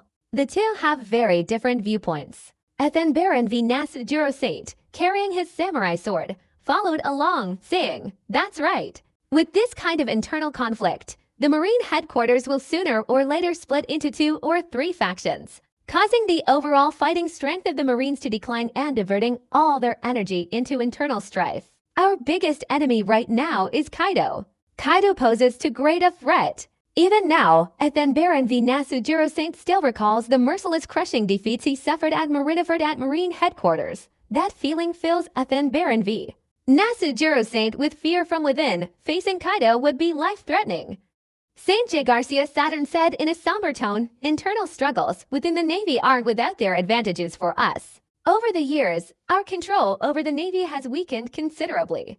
This time, it might even be a good opportunity. Initially, we planned to promote Akainu to Fleet Admiral, but he's no longer useful, having committed such a serious principled mistake. He can only blame his own bad luck. Furthermore, Akainu is dissatisfied with Aokaji's appointment as Fleet Admiral, stubbornly adhering to a pro-war faction. Therefore, a confrontation between the two is inevitable. As Fleet Admiral, Aokaji has an advantage. This way, we can secretly provide Akainu with assistance, enabling him to effectively counter Aokaji's internal power struggles within the Navy. After St. J. Garcia Saturn finished speaking, the other four Gorosei present also briefly fell into contemplation. Because St. J. Garcia Saturn was somewhat right. That is, over the years, their world government's control over the Navy has been rapidly weakening. It could be said that they are very close to the point where the Navy is merely a facade, responding to the world government's affairs. How can that be? The Navy is an organization established by the world government. To expect it to be independent, that's simply too much of a pipe dream. The world government gives the Navy such great power, and the ability to deploy top-tier combat forces like marshals and admirals, the purpose being to work for the world government, not to have so many ulterior motives. Topman Valkyrie Saint also became serious, saying, however, there's a problem, Saturn. You've faced Kaido before, you know his astonishing and heaven-defying strength. If we let the Navy fight amongst themselves, then so be it. Topman Valkyrie Saint's point was that they should be increasing the intensity of their fight against Kaido, rather than letting the Navy continue fighting amongst themselves. Under normal circumstances, internal conflict within the Navy would be beneficial to the world government, allowing them to maintain control. But the situation is different now. Kaido poses too great a threat, so great that they can't sleep well, fearing Kaido might suddenly launch an attack on the holy land of Mariejua. St. J. Garcia Saturn, maintaining his personal viewpoint on this matter, stated, "What you said is not wrong. Our most important task right now should be dealing with Kaido, not allowing internal conflict within the Navy. However, the new PX possesses the fighting power to replace the 7 warlords. In this summit war, the 7 warlords were completely passive participants, so we should make timely adjustments. As for internal conflict within the Navy, let them fight it out. As long as they don't engage in combat, it's fine. Our goal is to control the Navy." St. J. Garcia Saturn, as a science-based defense god, was well aware of the astonishing increase in combat power brought about by the current research results. Furthermore, St. J. Garcia Saturn intended to control this power within the world government, not the Navy. Marcus Mars Saint nodded slightly and said, "So that's it. It seems we were overly worried about Kaido's existence. The world government, which has stood strong for 800 years, is now afraid of a mere pirate. That's truly embarrassing." Ethan Baron v Nasujiro Saint, carrying the samurai sword, couldn't help but shake his head and say, "Right now, Kaido's fighting power has already left us helpless. I'm afraid that one day, Kaido's fighting power might increase even further. Then, Ethan Baron v Nasujiro Saint, who had once fought against Kaido, was filled with emotion at this point. How is that possible? Kaido already has this much strength, and he can still increase it. It's simply impossible." Topman Valkyrie Saint's face instantly changed. If Kaido's strength could increase even more, that would be terrifying. Including Shepherd Repeater, Marcus Mars Saint, and even St. J. Garcia Saturn, who had also fought against Kaido, they couldn't believe that Kaido could acquire even greater power. That would be truly terrifying. Now, whether Lordum is stronger than Kaido is also a question. It's just that they don't dare say it out loud. Until now, the world has always considered Whitebeard the strongest, but they truly don't know that the real strongest is Lordum. And now Kaido has emerged, and he has literally broken through the limitations of the Emperor level, reaching the same realm as Lord M. Perhaps his fighting power even surpasses Lord M's. It would be strange if they weren't afraid. They simply don't believe Kaido continues to increase his strength. In the New World, on a deserted small island, Kaido sat in the middle, his right eye radiating astonishing power. Feeling the power in his right eye, Kaido confidently said, as expected of the Rinnegan's power, so strong. It seems that after evolving into the Rinnegan, it can continue to evolve further. Kaido had confirmed one thing. After his right eye evolved into the Rinnegan, it could continue to evolve further. This was the information transmitted from his right eye's Rinnegan. Further evolution would then result in the Tomo Rinnegan. Initially, after his right eye evolved into the Rinnegan, Kaido considered evolving his left eye. Now, it seems the plan needs a slight adjustment. He will continue to absorb life force to propel his right eye's Rinnegan to evolve into the Tomo Rinnegan. After a moment, Kaido's body slowly floated. This was the power he gained from acquiring the Rinnegan, allowing him to fly to a certain extent. When Kaido reached an altitude of 300 meters, he spread his arms and aimed at the small island below. His right eye, the Rinnegan, unleashed its power. Shinra Tensei. A tremendous force instantly blasted downwards towards the small island. Boom! The small island was blown apart, its center collapsing into the plain below. Although it was called a small island, its diameter was over 1,000 meters, demonstrating the immense destructive power of a single Rinnegan attack. As soon as Kaido returned to Wano on Onigashima, Robin immediately approached him and respectfully reported, "Lord Kaido, while you were away, the Navy launched a major operation, conducting a worldwide recruitment drive. Aokiji was also promoted to Admiral, and a new monster-level individual was specially recruited as a Navy Admiral, named Fujitora. Nothing major has happened in the New World yet." Nicole Robin recounted everything that had happened during that time to Lord Kaido. After all, as the governor of the Beast Pirates, Lord Kaido's return meant he would definitely report everything thoroughly to avoid any misunderstandings about her negligence. I understand. Don't worry about the Navy's affairs. Kaido didn't pay much attention to it either. No matter how the Navy jumped around, as long as their forces were strong enough, they could crush anything. This was Kaido's strongest theory. Nicole Robin continued the report, "Lord Kaido, there's another matter. Our weapons transaction with Doflamingo was intercepted, but Enel has already gone to handle it." Interesting? Who was it? This time, Kaido was interested. After all, with the reputation he had built, someone dared to jump out. Kaido wanted to know who had such audacity. Nicole Robin replied, "The pirate Byrne from the previous era. Since Enel handled it, that's fine." Kaido didn't pay much attention to this either. After all, at his current level, only the Holy Land of Muriagewa could pique his interest. As for the Gorosei, Kaido had long since disregarded them. At the same time, Enel had already found the island where the main culprit, Byrne, was located. Byrne's subordinates were terrified at this moment. One of them mustered the courage to ask, "Lord, if we offend Kaido like this, we won't get away with it. That guy is a monster who can defeat the Marine headquarters." "What did you say? Are you saying I'm not as good as that little brat Kaido?" Byrne's eyes widened instantly, revealing a ferocious look as he demanded. This subordinate was also instantly frightened. He didn't dare offend Kaido of the Beast Pirates, and neither did Byrne. They had initially thought that joining Byrne's ranks, the great pirate of the previous era, would bring them good fortune, but it turned out that Byrne was simply insane.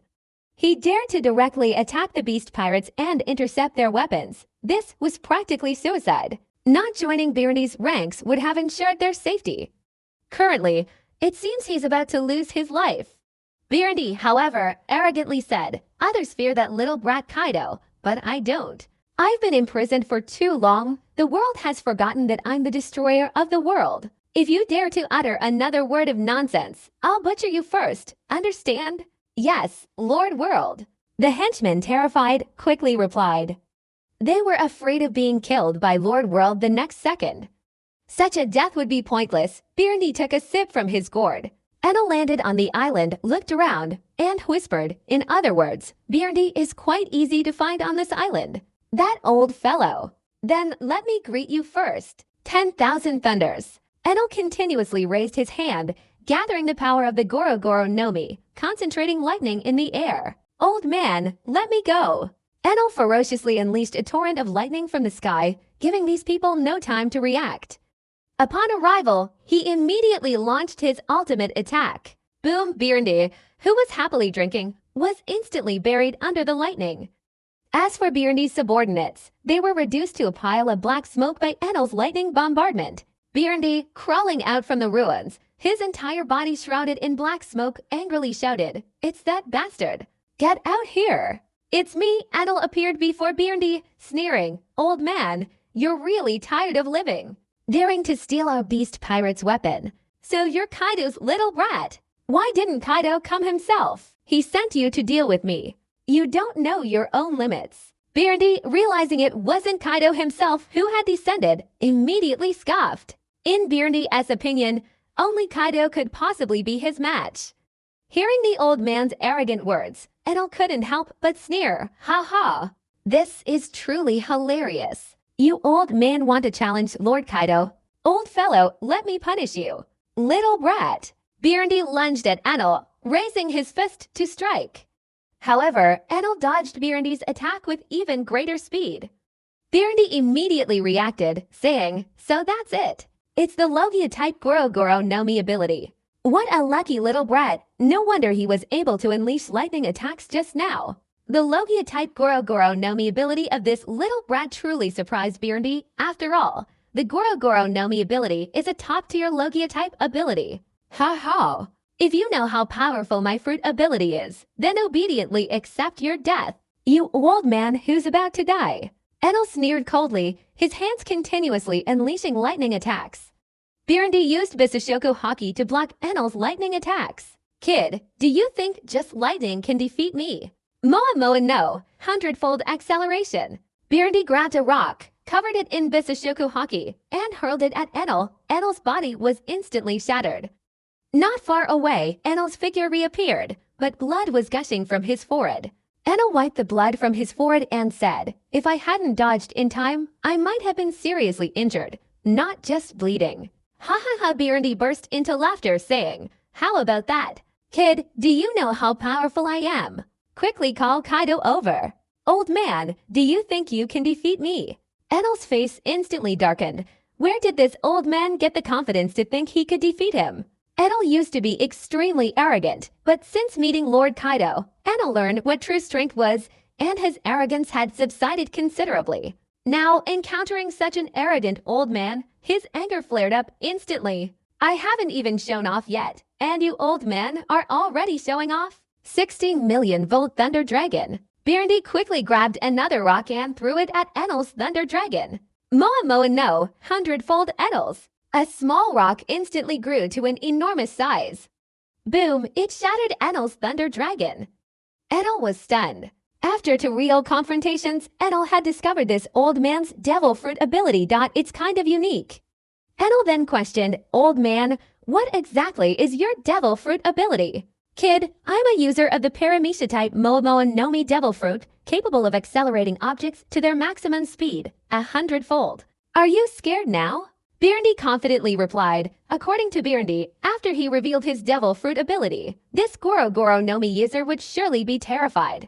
Enel, with a deadpan expression, gritted his teeth and said, "I'm already arrogant enough, but you old men are even more arrogant than me. If I don't eliminate you, how can I face Lord Kaido back at the Beast Pirates? Die, old man." 200 million volt Thor. Enel unleashed his most powerful attack, the 200 million volt Thor, intending to completely kill the old man Byrndy with this single move. As the 200 million volt Thor was activated, Enel's body instantly expanded to over 10 meters in height. Byrndy, seeing the expanding lightning-shaped giant before him, raised his eyebrows and said, as expected of the Goro Goro no Mi fruit's power. Byrndy had to admit that the power of the Goro Goro no Mi was indeed astonishing, as evidenced by Enel's use of the 200 million volt Thor. However, Byrndy had been navigating this vast ocean for so many years. What kind of scene hadn't he seen? I'll let you, this little brat, witness something for yourself. When I was sailing the seas, you were still a baby. Byrndy was enveloped in Bisashoku Haki. Bisashoku Haki was also Byrndy's strong point. The next moment, various battle sounds erupted. Boom, boom. Enel and Beardy fought, their battle becoming increasingly intense. Meanwhile, as time passed, Beardy's stamina was dwindling. Seeing this, Enel immediately mocked, "Old man, your stamina is failing." As expected of an old man, instead of resting and waiting to die, you dare to jump out here. You don't know your place. I'll send you straight to hell. You damned brat. Beardy was furious. At the same time, Beardy had to admit a truth. He really was getting old. He remembered how, in the past, such intense battles could last half a day or even longer without any problems, but now, after only 10 minutes of full force fighting, he was already feeling his stamina slipping. This instantly gave Beardy a headache. If he couldn't subdue this kid with the Goro Goro no Mi ability, he might be the one to lose in the end. Enel, noticing Beardy's stamina was failing, increased the frequency of his attacks, aiming to quickly reduce Beardy's stamina. This way, he could finish off the old man even faster. Boom, boom. Enel also changed his fighting style, employing long-range attacks to wear him down. Beardy was extremely helpless against this. He was powerless against the long-range attacks of the Goro Goro no Mi ability. The battle lasted over 20 minutes, and Beardy was directly killed by Enel using the power of the Goro Goro no Mi. Enel walked over to Beardy lying on the ground, mockingly saying, "Old man, there's a limit to overestimating yourself. You really don't know your place." In Enel's opinion, this old Beardy was simply courting death, daring to rob them during a transaction with the beast pirates. Beardy's finger twitched. What? Enel was startled. He quickly gathered another bolt of lightning and struck down. Boom, this time Beardy was completely silent. Enel's face turned grim as he said, "This really annoys me. You bastard." Enel raised his hand and struck down with another bolt of lightning. Enel no longer cared whether Beardy was completely dead or not. Enel immediately unleashed a relentless barrage of lightning strikes. He was furious, wanting to crush Beardy into a pulp. After confirming Beardy's death, Enel slowly lowered his voice and said, "This time, he's truly dead. Old man, you've really given me a lot of trouble." Then, Enel set off back to Wano. Meanwhile, in the Dressrosa Royal Palace, Doflamingo paced back and forth anxiously. Although the theft of his weapon wasn't his fault, he was extremely worried, fearing Kaido might misunderstand. Doflamingo didn't dare offend Kaido in the slightest. It would be fatal. Treble, on the other hand, looked at young Master Doflamingo with great concern, quietly asking, "Young Master, you don't need to worry too much. I heard the beast pirates sent Enel, a user of the Goro Goro no Mi, to handle it. By then, if we act like this, Beardy will have stolen those weapons from us. We don't need to provide supplies to the beast pirates. Consider it an act of goodwill towards them. It's okay if we suffer a little loss." Normally, Treble wouldn't give up such a benefit, and even pay out of his own pocket. But facing Kaido of the beast pirates, he had no choice. He had to bow his head. If he didn't, that would be suicide. Treble, of course, understood Doflamingo's current concerns. Since Kaido of the beast pirates displayed unparalleled fighting power during the Summit War, the world had elevated Kaido's status to that of the true strongest in the world, the invincible kind. His reputation completely surpassed Whitebeard, and he was considered the next Pirate King candidate. There was no way around it. Among the current pirates, could that guy possibly defeat Kaido of the 100 Beasts? Anyway, no one thought anyone could defeat Kaido, not even the Navy or the world government could do it. So how could anyone else possibly find a way? Therefore, Treble could understand young Master Doflamingo's desire to proactively join the Beast Pirates. After all, with Kaido as a powerful backer, what was there to fear? That's what Treble thought at the moment. Doflamingo pointed at Treble and instructed, "Treble, do as you say. We'll replenish the Beast Pirates' weapons that were stolen. We must ensure that the Beast Pirates are satisfied with this." "Yes, young master. I'll arrange it immediately." After replying, Treble hurriedly withdrew to handle young Master Doflamingo's instructions. After Treble left, Doflamingo stood by the window, gazing at the sky outside, and murmured, "With Kaido possessing such power, all other pirates in the world have lost their prominence. The only thing we can guess is what Kaido will do next, or how the Navy and the world government will respond to the beast Kaido." Doflamingo wasn't completely clueless. On the contrary, he had seen through many things. The future world would be a battle between Kaido and the world government. Whoever wins will take control of the world. It's that cruel. Other pirates will simply become supporting characters, including himself. In fact, after witnessing the Beast Kaido's power, Doflamingo had already abandoned any ambition for world domination. Because choosing this path of conquest only leads to death, Doflamingo doesn't believe Kaido of the Beast Pirates would be so kind-hearted. Therefore, some things must be prepared for early, even if it means becoming a subordinate force to Kaido. Currently, Doflamingo believes this. Only those who survive until the end can have the last laugh of very straightforward truth. Marine Headquarters, Marineford. In Admiral Aokaji's office, a Marine lieutenant respectfully reported, Admiral Aokaji, Birundi has been confirmed dead, killed by Enel, a user of the Goro Goro no Mi from the Beast Pirates. I understand. Aokaji waved his hand, signaling the lieutenant to leave. The lieutenant respectfully left Admiral Aokaji's office. Regarding this matter, Aokaji wouldn't believe that Birundi could stir up any trouble, let alone attack the Beast Pirates. In Aokaji's opinion, Birundi's longevity was already extraordinary luck. Having fought alongside Kaido of the Beasts, Aokaji was well aware of Kaido's power. They were the world government's strongest fighting force, yet even with so many of them ganging up on Kaido, they couldn't do anything to him. Honestly, even as the Marine Admiral, Aokaji didn't want to face Kaido. He was simply a monster among monsters. Furthermore, the world government had entrusted them with another extremely important task, relocating their headquarters to the New World. This was also an extraordinary matter, requiring careful consideration. Relocating the Marine headquarters to the New World would mean directly confronting the four emperors. Especially Kaido of the Beasts. Kaido of the Beasts could no longer be described as just a four emperor. He was truly the king of the New World. But now that he's been promoted to Admiral, Aokaji won't let the Navy remain so passive. The Whitebeard pirates, Moby Dick on board. Marco approached Whitebeard and reported, Father, we've received information about the traitor Blackbeard Teach. Should we organize a team to kill him? Marco and his crew deeply hated Blackbeard Teach. During the previous Summit War, after the Whitebeard pirates arrived, that bastard Blackbeard Teach had escaped.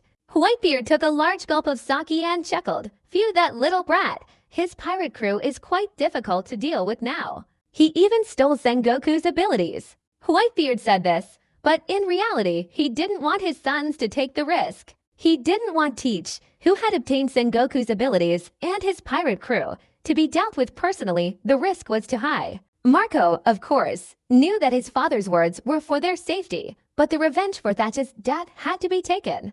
At this moment, Ace and Yamato also arrived, followed by a group of division captains. Ace clenched his fists and said firmly, Father, I will personally kill Blackbeard Teach. He is a disgrace to our Whitebeard pirates, and he has also brought shame to your reputation. That's right. Father, we can't just let Blackbeard Teach get away with this. Curiel, the captain of the 10th Division, also chimed in. Their brother Thatch was killed, and they had to avenge him.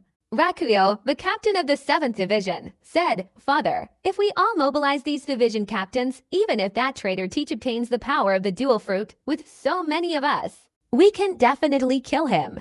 Rakuyo is right. Our father has many men, and we can definitely kill that damn Blackbeard Teach. Buffalo Admis, the captain of the 13th Division, also angrily retorted. Whitebeard took another sip of his sake and said worriedly, My sons, the situation today is extremely chaotic. For now, don't act rashly. Wait for the right opportunity. Marco, you should be able to think it through. Revenge is possible at any time. If it were the old Whitebeard, he wouldn't have fought so much. If anyone dared to harm his sons, Whitebeard would have directly taken up his sword and killed them. But now the situation has changed drastically. In the New World, no one dares to act rashly. Whitebeard himself isn't afraid, but as a father, he must consider his son's safety. Marco immediately thought of Kaido, whose reputation had rapidly surpassed his father's. Besides Kaido, Marco couldn't think of anyone else. After all, who else possessed such powerful energy that the New World seemed to fall into a temporary lull? Only one or two hotheads, like Birundi the other day, had jumped out and been wiped out. And including his father and them, the other pirate crews, the Red Hair Pirates, Big Mom Pirates, had made no move. They were also restless after hearing the news of Blackbeard Teach, the traitor. Before Marco could speak, Ace, standing beside him, asked heavily, "Father, are we just going to let Blackbeard Teach go like this?" Ace, father, is probably waiting to see what Kaido will do before making a judgment. Marco, regaining his composure, reminded him. The old man glanced at his sons and said, "Rest assured, I, your father, will personally stab that little brat Teach. I won't let Thatch's sacrifice be in vain." After Whitebeard said that, everyone present listened attentively. This was their father. Half a day later, on an island in the New World, the entire Blackbeard pirates were gathered together. Blackbeard Teach, still munching on cherries, inquired, "Lafitte, is there any news from the Whitebeard pirates?" "Not yet, Captain Teach," Lafitte replied, pacing around with his sword. Blackbeard Teach was stunned, even stopping his cherry eating. He muttered to himself, "How could this be? I know those guys very well. I've already sent out a message. They should be coming to find me immediately. How come there's not a single sign of them?" Blackbeard Teach couldn't figure it out. He was the one who killed Thatch, the culprit. How could those guys, after learning of his whereabouts, remain so motionless? Shiryu of the Rain wiped his weapon clean and laughed. "Ha ha, Captain Teach. It seems your plan this time has completely failed." "Idiot, what nonsense are you talking? How could I have failed?" Blackbeard Teach immediately retorted. Blackbeard Teach would never admit to failure, otherwise he wouldn't have reached this point. The problem now was that Blackbeard Teach couldn't understand why the Whitebeard pirates weren't making any moves. Burgess, however, arrogantly laughed. "Hey ha ha ha, Captain Teach, why don't we just directly attack the Whitebeard pirates? Then we can seize Whitebeard's position in one fell swoop. In this form, we'll immediately jump up and become the new four emperors." Blackbeard Teach's entire face turned ashen. Was this idiot Burgess tired of living? Was he going to directly confront the Whitebeard pirates? In any case, Blackbeard Teach would never agree to Burgess's suggestion. It would be pure suicide. Van Augur calmly said, "There's a possibility that Captain Teach's plan has been discovered by the Whitebeard pirates." Blackbeard Teach instantly fell into deep thought. Van Augur's words didn't seem unreasonable. It was indeed possible that some member of the Whitebeard pirates had discovered it. Otherwise, after learning about his plan, the Whitebeard pirates wouldn't have remained silent. Thinking of this, Blackbeard Teach's expression grew even more somber. This plan had been ruined, and the risks would be even greater the next time. This truly disrupted his plan. Initially, Blackbeard Teach intended to lure out most of the Whitebeard pirates' forces and then completely annihilate them. This would significantly weaken the Whitebeard pirates' fighting power. In doing so, Blackbeard Teach could gain much more confidence when facing Whitebeard later. This is one of the most numerous and powerful territories of the Beast Pirates. Drake led his pirate crew here, and behind him, the pirates anxiously asked, "Captain Drake, isn't this too risky? This is Kaido's territory. Are we just going to barge in like this?" "That's right, Captain Drake, shouldn't we think about it more?" Another pirate crew member was also terrified. However, Drake remained unmoved, saying, "We're not here to provoke the Beast Pirates, don't worry, but to join them." What if they don't want us? After all, Kaido's reputation is now. One of the pirate crew members stopped mid-sentence because they had encountered people blocking their way. The leader was Scotch. Scotch was a very tall, burly man. He was also a robot with modified body parts. His shoulders and head were covered in metal plating, and his face was completely white, seemingly also made of metal. He had a 3-barreled rifle in place of his right hand. He wore a large, grayish-brown winter jacket with an 18 on each shoulder, a black knight's hat with long red feathers, purple striped pink trousers, and small black shoes. Scotch questioned, "I know you, Drake, one of the supernovas. Since you dare to enter this place, then be prepared to die, foolish newcomer. I wonder how capable Kaido's subordinates are." Drake said, then began to transform, turning into an ancient Zoan model Tyrannosaurus. Scotch's eyes widened in surprise, saying, "That's truly rare, an ancient Zoan type." A battle immediately erupted between the two sides. In Wano Flower capital, Kaido was enjoying a massage from Kozuki Hiyori, Black Maria, and Domino. At this moment, Nicole Robin arrived and reported, "Lord Kaido, our territory has been invaded by Drake, one of the supernovas." Scotch was also defeated, but Drake said he wants to join our beast pirates. His ability is the ancient Zoan-type Tyrannosaurus. Black Maria, Kozuki Hiyori, and Domino, understanding each other's intentions, stopped their actions. Kaido recalled Supernova Drake, a marine mole, who in the original story successfully molested the beast pirates, and now he's back again. This kind of subordinate is insignificant. In future major events, their presence or absence doesn't matter, and Kaido doesn't need a human life force like his. Therefore, Kaido ordered, "Let King handle it. Don't leave anyone alive." "Yes, I understand, Lord Kaido." Nicole Robin didn't dare ask too many questions. Why didn't Lord Kaido capture Drake, but instead send Flame King to kill Drake? After all, these weren't things he should be asking about. Flame King also received orders from Lord Kaido. Meanwhile, Jack the Drought angrily shouted, "These damned losers, how dare they keep jumping out like this? Don't they know how powerful our beast pirates are?" After all, according to Jack the Drought, under Lord Kaido's leadership, their beast pirates had achieved such great fame, yet some rats were still jumping around in front of them.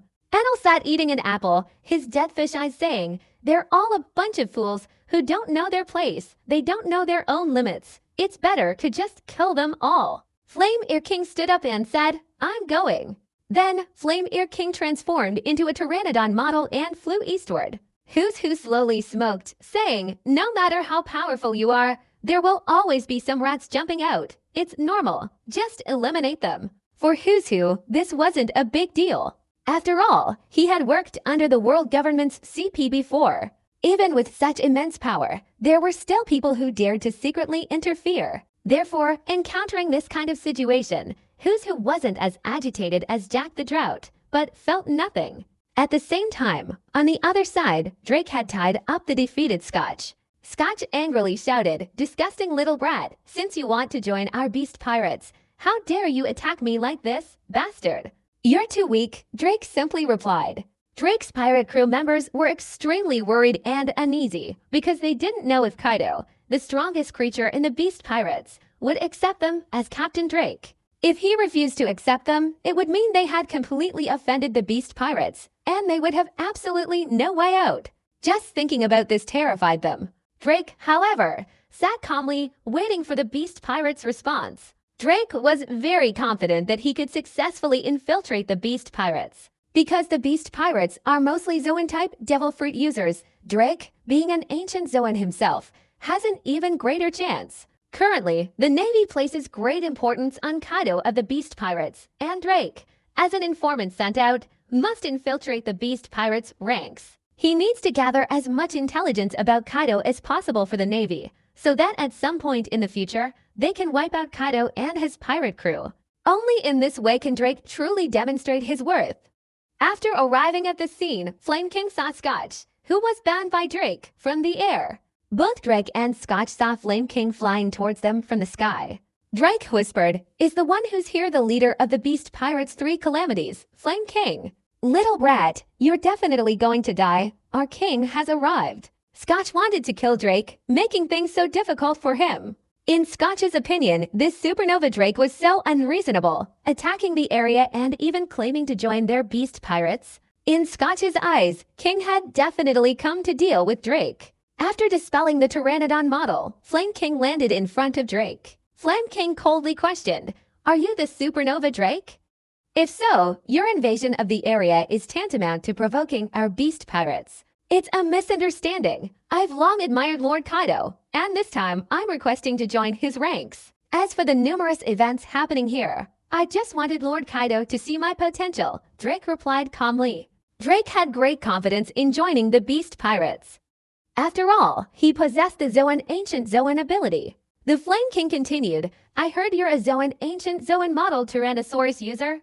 "That's right, therefore I feel that becoming Lord Kaido's subordinate is my greatest honor," Drake replied, slightly lowering his head. He also subtly indicated his willingness to submit, as a Zoan-type warrior like himself was exactly what the beast pirates needed. However, Drake didn't know that the Flame King had come on Lord Kaido's orders. If it weren't for Lord Kaido's deliberate instructions, King Flame Ear would have thought Drake joining the beast pirates was a good thing.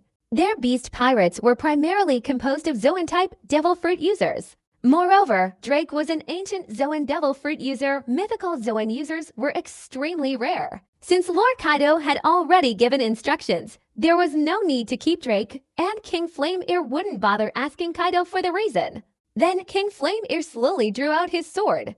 Drake was stunned and asked, "Excuse me, what is this? Since you dare to invade our beast pirates, you should be prepared for punishment," King Flame-Ear said, then charged straight at Drake. Drake was forced to fight King Flame-Ear. The two sides clashed in an instant, and Drake was immediately subdued by the Flame King. The disparity in strength between them was now completely revealed. Seeing this, Scotch burst into maniacal laughter, saying, "You bastard, do you know the consequences of offending our beast pirates? You truly don't know your place, thinking you can defeat me and become a self-righteous fool." In Scotch's opinion, Drake was a complete idiot, daring to offend their beast pirates. He simply had no intention of living. Drake's pirate crew members were instantly wide-eyed. They were already very worried about Captain Drake's decision to invade the beast pirates' territory, and now the danger had indeed arrived. Drake faced the Flame King's fierce offensive, and his condition only worsened. The pressure was immense. He thought to himself, "My opponent is indeed the Flame King, the leader of the three calamities. Joining the beast pirates was out of the question." He needed to figure out how to leave this place and hide behind those pirate subordinates. Drake didn't care. They were just pirates. Pirates were inherently despicable. If it weren't for his need for a pirate identity to act as an undercover agent, who would want to associate with pirates? The Flame King continued to increase the intensity of his attacks. Bang! Bang! Unable to withstand the pressure, Drake was kicked flying by the Flame King. Drake tumbled dozens of meters across the ground before finally stopping, but he had already spat out a mouthful of blood. After wiping it away, Drake looked at the bloodstain on his hand and said grimly, "This time, it's really troublesome." Drake knew that the Flame-Ear King was serious, and this form was causing him serious trouble. If things went wrong, he might end up dead right there. Drake endured the pain, stood up, and entered his beast form. Seeing this, the Flame-Ear King calmly said, "Beast form? Ancient Zoan, you're quite a talent, but unfortunately, you're someone Mr. Kaido doesn't tolerate, so you must die." "What? Kaido of the Beasts wants to kill me? Why?" Drake couldn't understand why Kaido of the Beasts wanted the Flame-Ear King to kill him. He didn't remember offending Kaido, only during this invasion. Besides, Drake himself didn't try to kill anyone. Therefore, this was the crucial point for Drake's suspicion. What was Kaido's real reason for attacking him? Without much time to think, Drake was once again sent flying by the inflamed Ear King. This time, the injury was even more serious, causing Drake to turn around and flee without hesitation. The Flame-Ear King raised an eyebrow and said, "Thinking of escaping, but trying to escape in front of me." The Flame-Ear King's wings transformed into pteranodon wings, flapping vigorously, and he flew out at incredible speed. Drake, having just escaped, was immediately caught by the Flame-Ear King.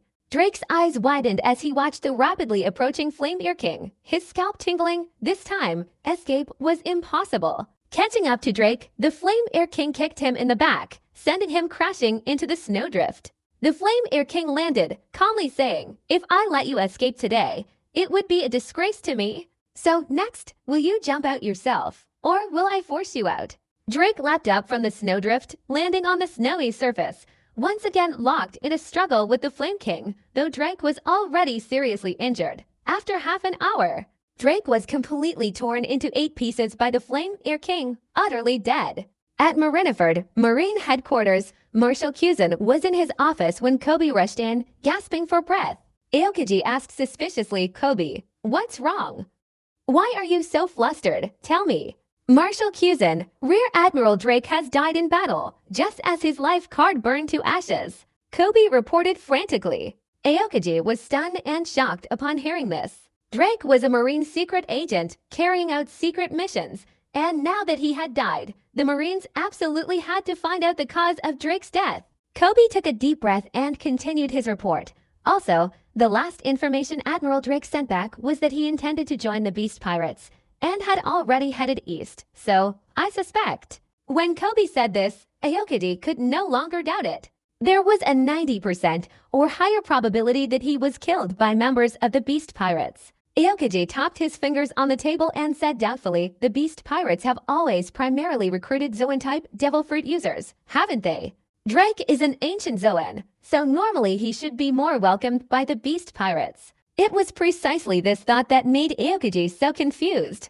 After all, if an ancient Zoan user appeared before the Beast Pirates, they should have tried to recruit him as a subordinate, but the result was different. Aokiji rubbed his temples helplessly and said, the Beast Pirates are becoming increasingly unpredictable, and Blackbeard Teach has been causing trouble in Whitebeard's territory lately. Well, Marshal Kuzin, I need to leave, Kobe whispered.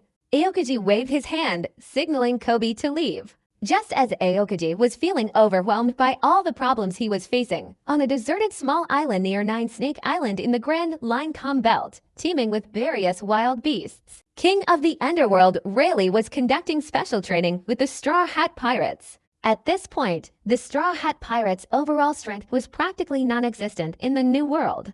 At this moment, Straw Hat Luffy excitedly shouted, Rayleigh, I successfully used Bisashoku Haki.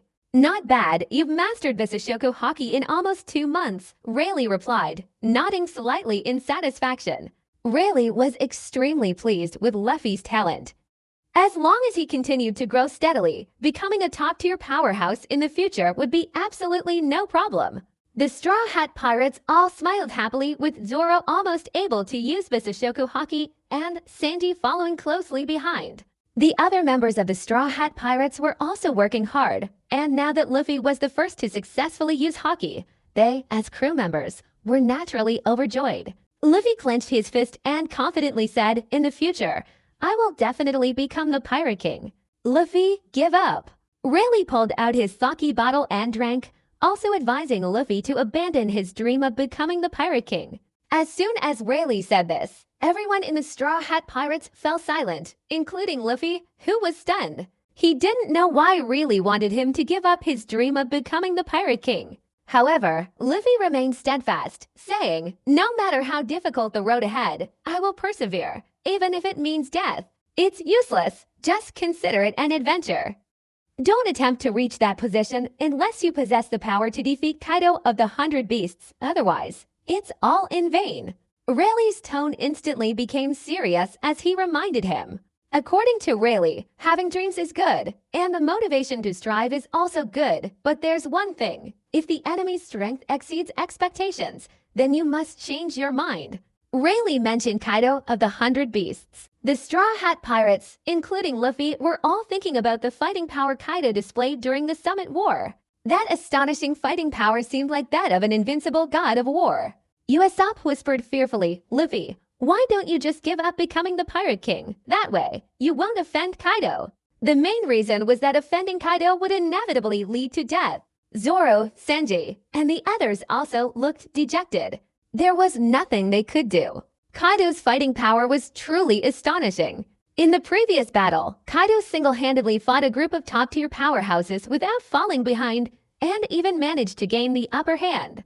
What an exaggerated achievement. That power was simply beyond what a human being should possess. Luffy, the Straw Hat Pirates member, remained silent for nearly half a minute before resolutely saying, no matter how difficult the road ahead, as long as I stay focused on my direction, even death doesn't matter to me. Luffy understood perfectly well that to become the Pirate King, he had to face Kaido of the 100 Beasts. If he abandoned this path, he would live his entire life in the shadow of Kaido. However, as long as he remained steadfast, even death would be meaningless. Following Luffy's words, the Straw Hat Pirates all broke into smiles. Usopp was now impressed, saying, that's truly your style, Luffy.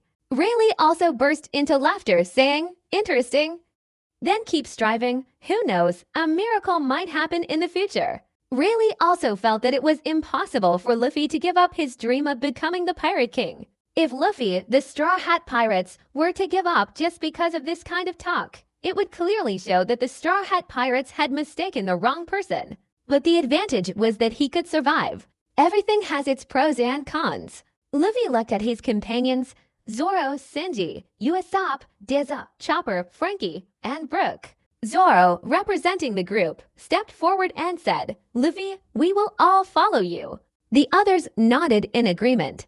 At this moment, Luffy was deeply moved and Rayleigh also admired Luffy for being able to find such a trustworthy group of companions.